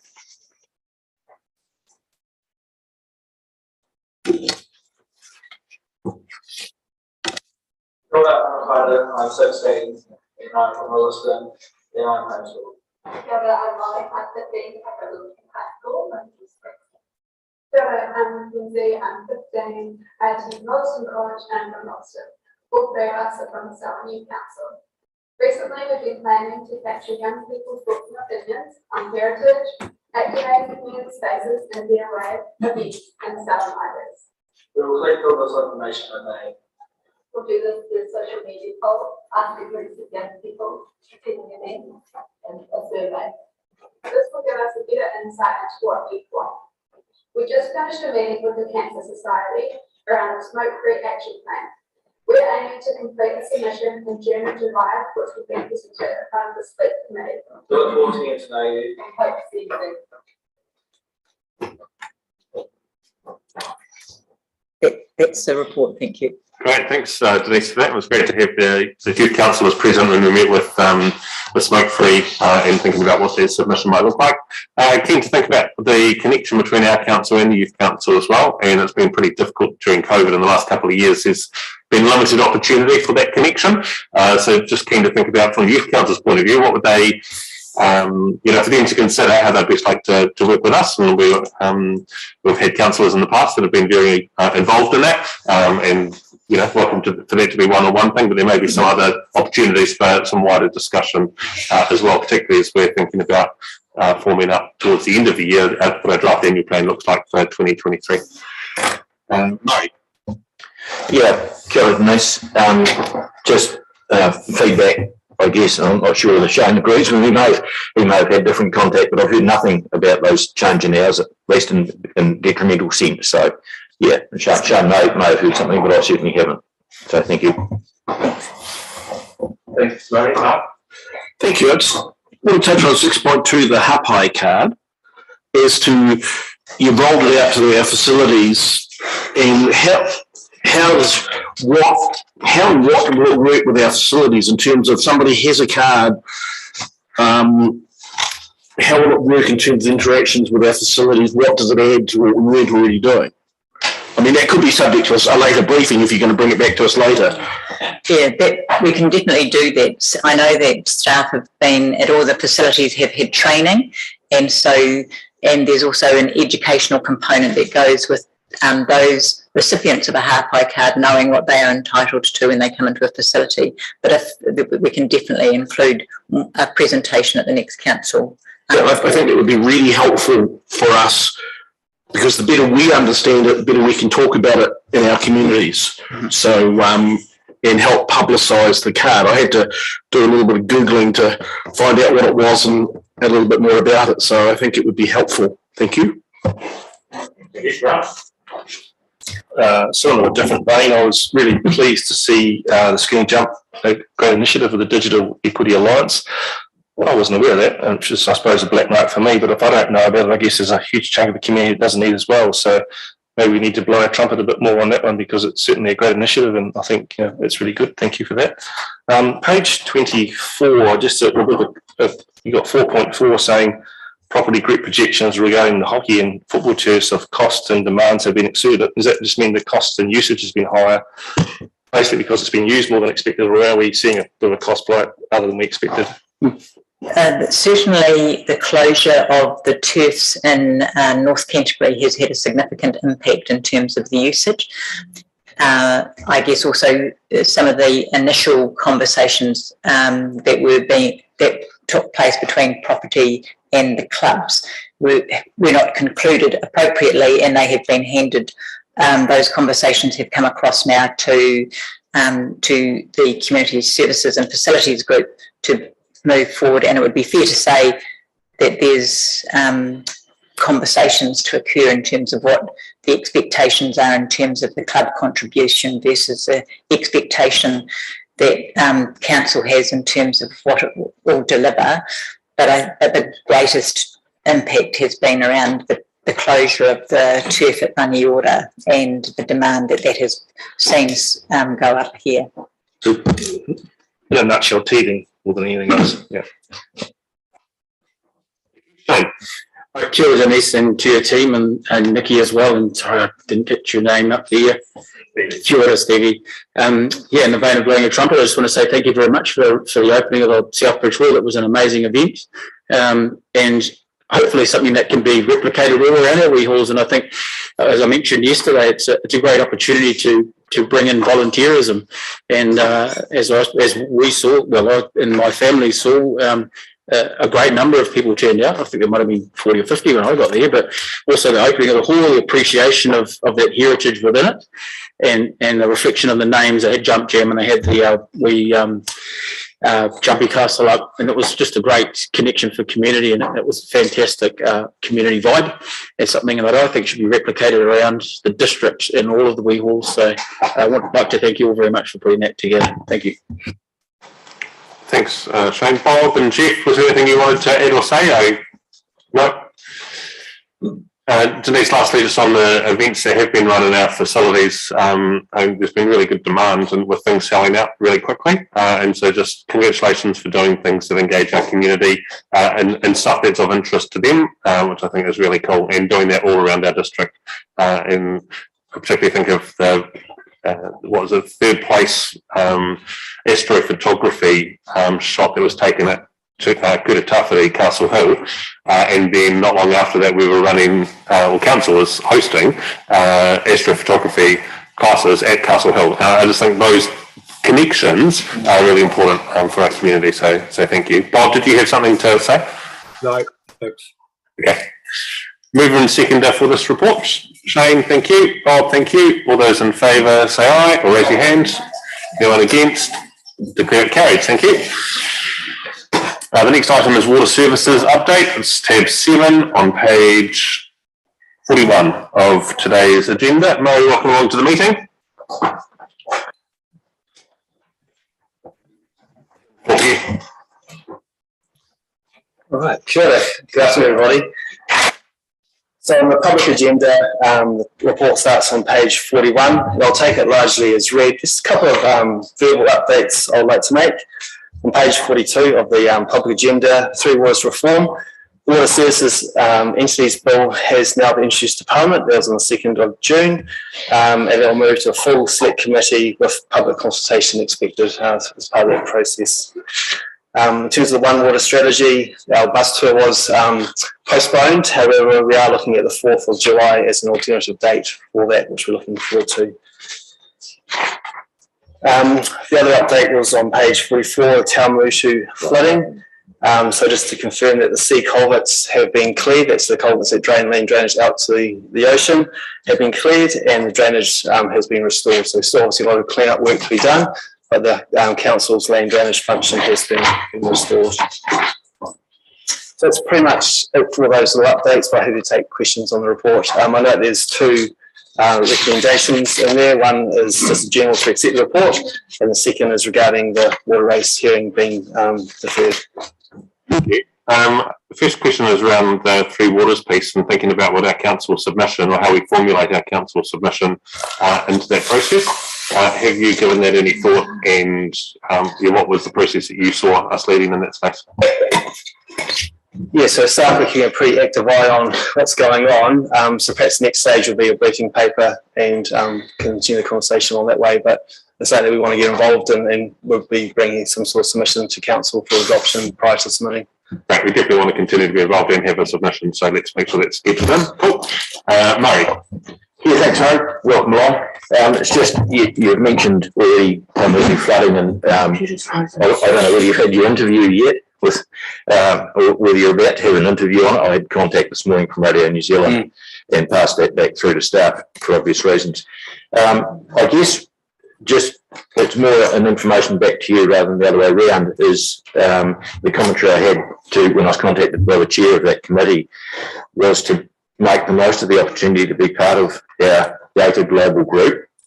So I'm just hoping that's being reinforced, and I want to reinforce that here now, that we don't wait until there's an issue to contact staff, that we are actively involved. They are actively involved in that process. So it's not a question, it's a statement. Sorry. So, yeah, thank you. Thanks, Murray. Right. There's two things I want to speak about. One is the advice has been received back that I asked for from our lawyers about require and provide for, the specific words, what that meant. The advice from our lawyers is unequivocal that residual disinfection is mandatory unless exempted. What concerns me, I suppose, is well, I'm hoping it's coming, is that there's a lack of a heads up for our community that this is on the horizon and coming very, very soon. And I would expect that our mid or even the wraparound issue of the Selwyn Times would be a front and centre way we should be telling our community, at least given the opportunity to understand what this means for their water supplies, why it's happening, when it's likely to happen.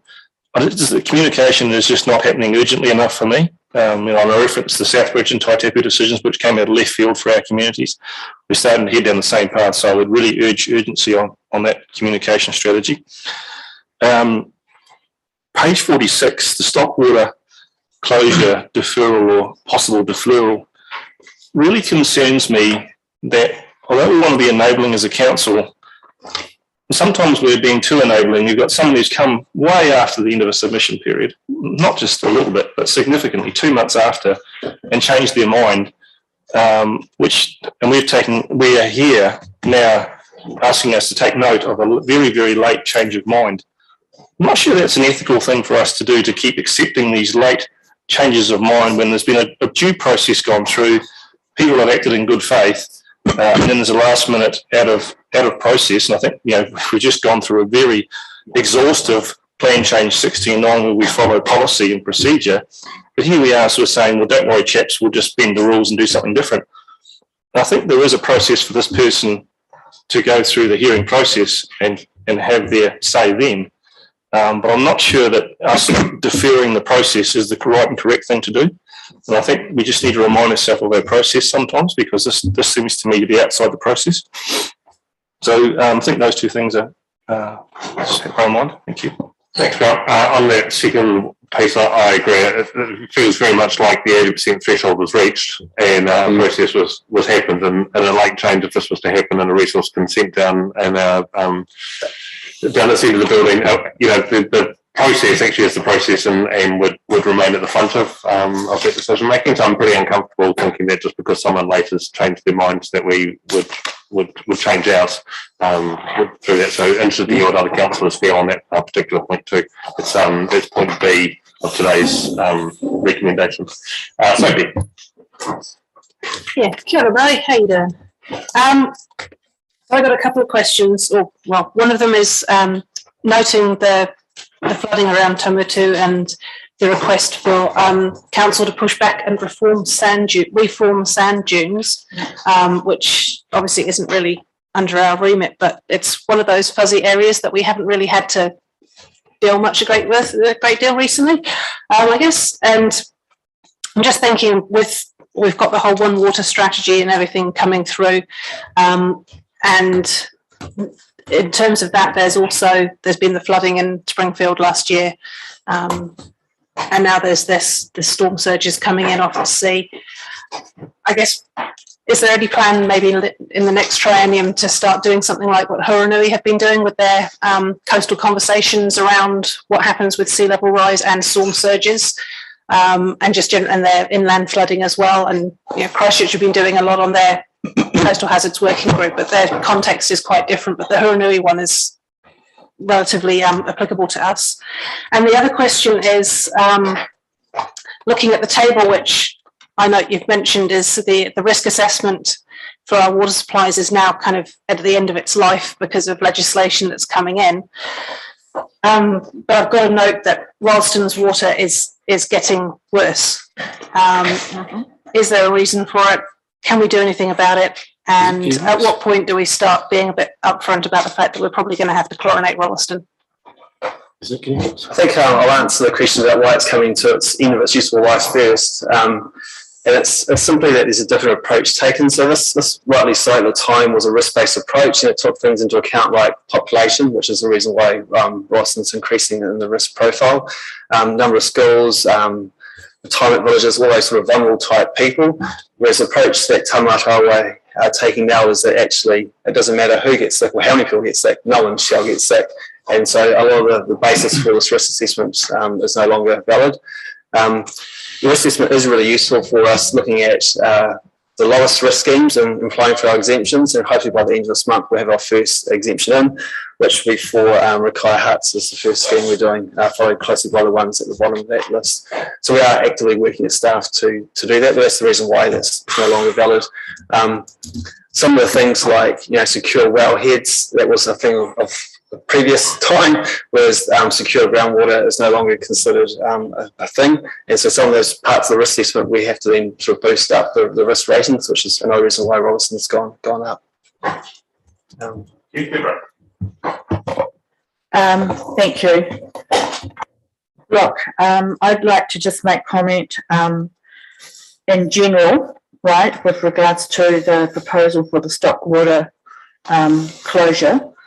There's two branches to the policy that we all have to consider. A is the 80% as to whether it goes to a hearing or not. Now, if I take a quasi-judicial process under the RMA as a lead, and I don't see why it doesn't follow any other process, if up until the day of a hearing, someone signs and says they don't want to be an objector, but right up to the day of the hearing, they can actually come along and say, no, I want to change my mind, right? That is the quasi-judicial process that we actually have in law. And the issue is, as we've heard today, we don't quite often like what the law actually says. But that is due process. So I don't see why, if it can happen under the RMA process, what would be different that it couldn't happen in a quasi-judicial process under the local government process. I know you may not like it, but that is the law. You can sign a party agreement that you approve something under the RMA, that you can come along to a hearing, and before the hearing date, a day before the hearing date, or the hearing date's actually set, you can actually say, I withdraw my permission, or I've changed my mind. So I'd like to understand what is the difference in this process. So I'm not 100% sure what you're saying, Deborah. Are you saying that the hearing should carry on, or are you saying that it should be as staff have recommended for it to be deferred? No, I actually agree with the staff recommendation in regards to this, but what I was hearing was this is being deferred because someone pulled out before the hearing, right? But under a quasi-judicial process, anyone has the right to pull out before a hearing and change their mind with regards to due process. This happens under the RMA. Please tell me what is difference between the RMA and the LGA in this particular process, in the quasi-judicial process within the law. Yeah, I'm not sure I can answer that question. However, I know that staff in writing this went through both Finlay and they were comfortable with what we were proposing. So that's as far as I can talk to that. Thank you. Tim might be able to answer with some clarity even in the room, Tim, but just around the process for people. Deborah, do you just want to outline what you said again? Because I think it's helpful from staff if they just give us that advice. So if we can go to, it helps if we go to page 46. And Councillor, before we go, Councillors, we're going over 2 hours here. I think we should move through until we finish the public part of the meeting. Thanks, Nicole and Murray. All those in favour say aye. Aye. Against? Okay, I got you first, Nicole, don't I? Sorry, Deborah, carry on. If we go to page 46 of the report, it might help. We have a policy which results in a water closure if you require 80% or more agreement. If you're under 80%, then you can take that process through to a hearing, right? But the question arises, is a hearing necessary unless it reaches that 80% threshold? The answer is the 80% threshold has to come first. So now, under the RMA process, you can give written approval to a consent, but you have the right to withdraw that written approval up until the date of a hearing. And what I'm hearing from some of my fellow councillors is that by having an objector or having someone give approval and then withdrawing that objection, we have suddenly not met that 80% threshold. Therefore, there's not a need for a hearing. my understanding is that why should the LGA legislation be treated differently than the RMA legislation when you're looking at a quasi-judicial process of natural justice?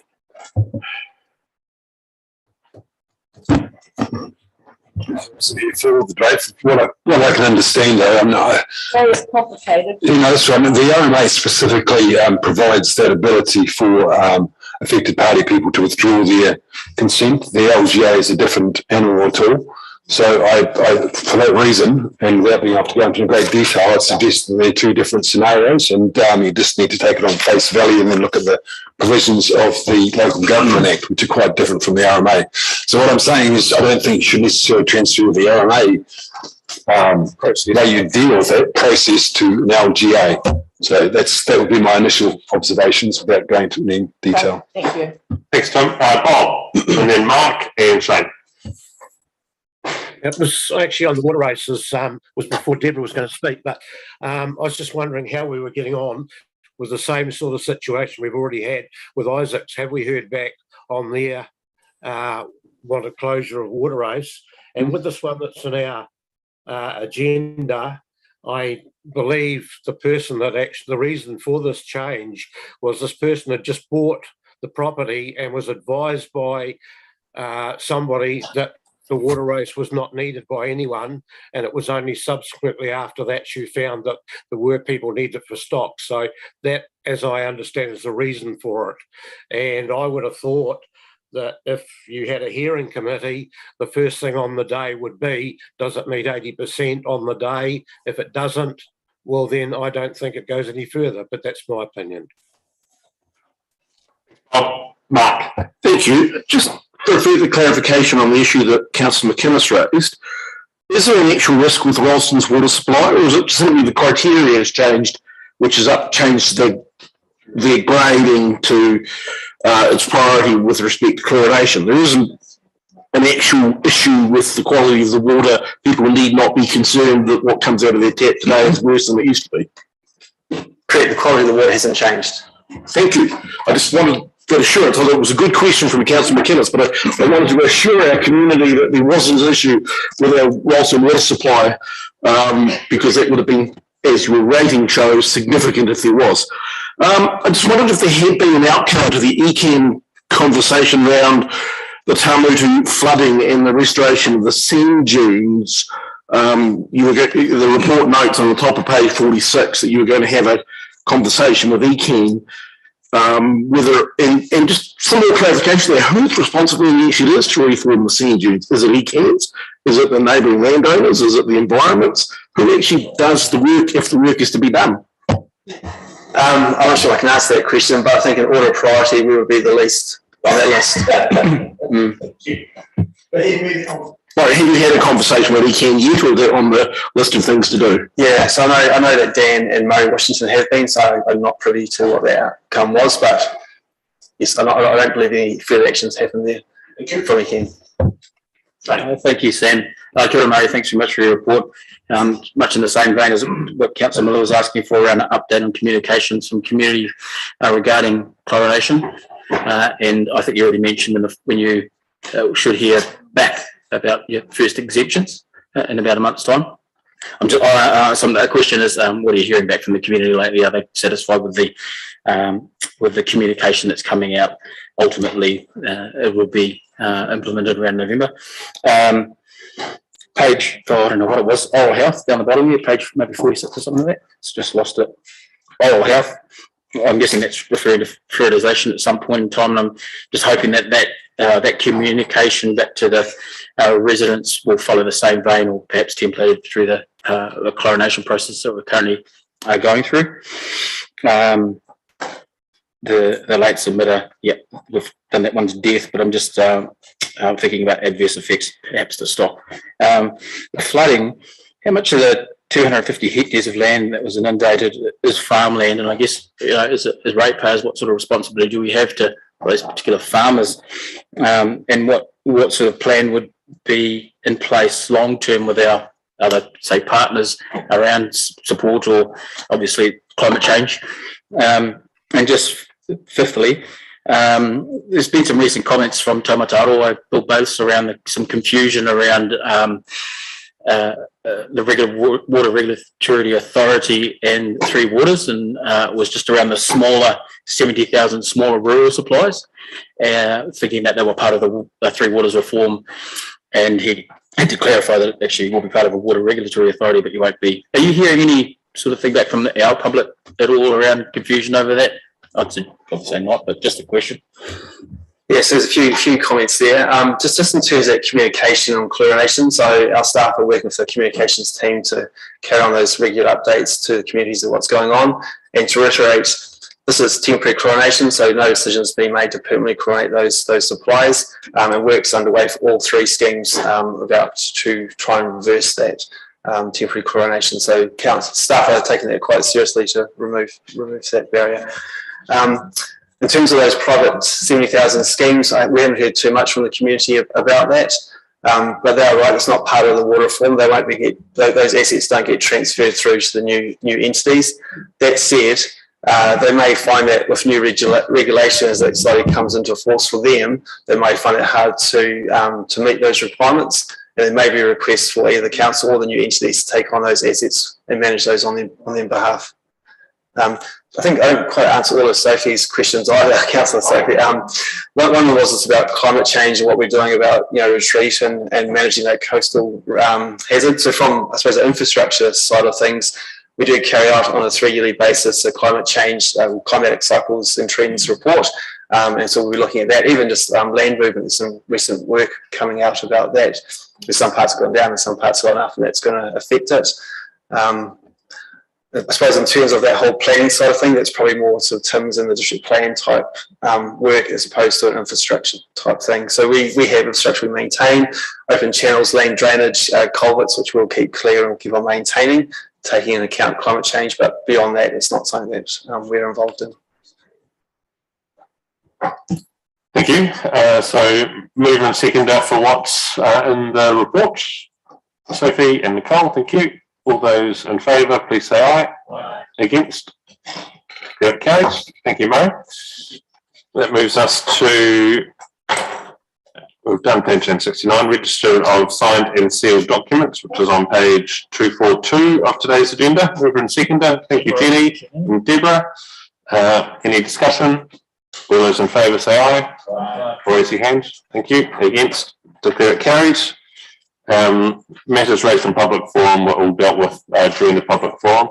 The matter that I was going to raise during my report was a discussion that the Mayor's had on the future day of council meetings in Canterbury beyond the next election. It was discussed at the last mayoral forum to try and align meeting days so that regional discussions could happen more easily and national discussions could happen more easily. At the moment, councils in Canterbury meet on Tuesday, Wednesday and Thursday, which wipes out getting people together, and the decision of the group was to recommend that future councils meet on a Wednesday.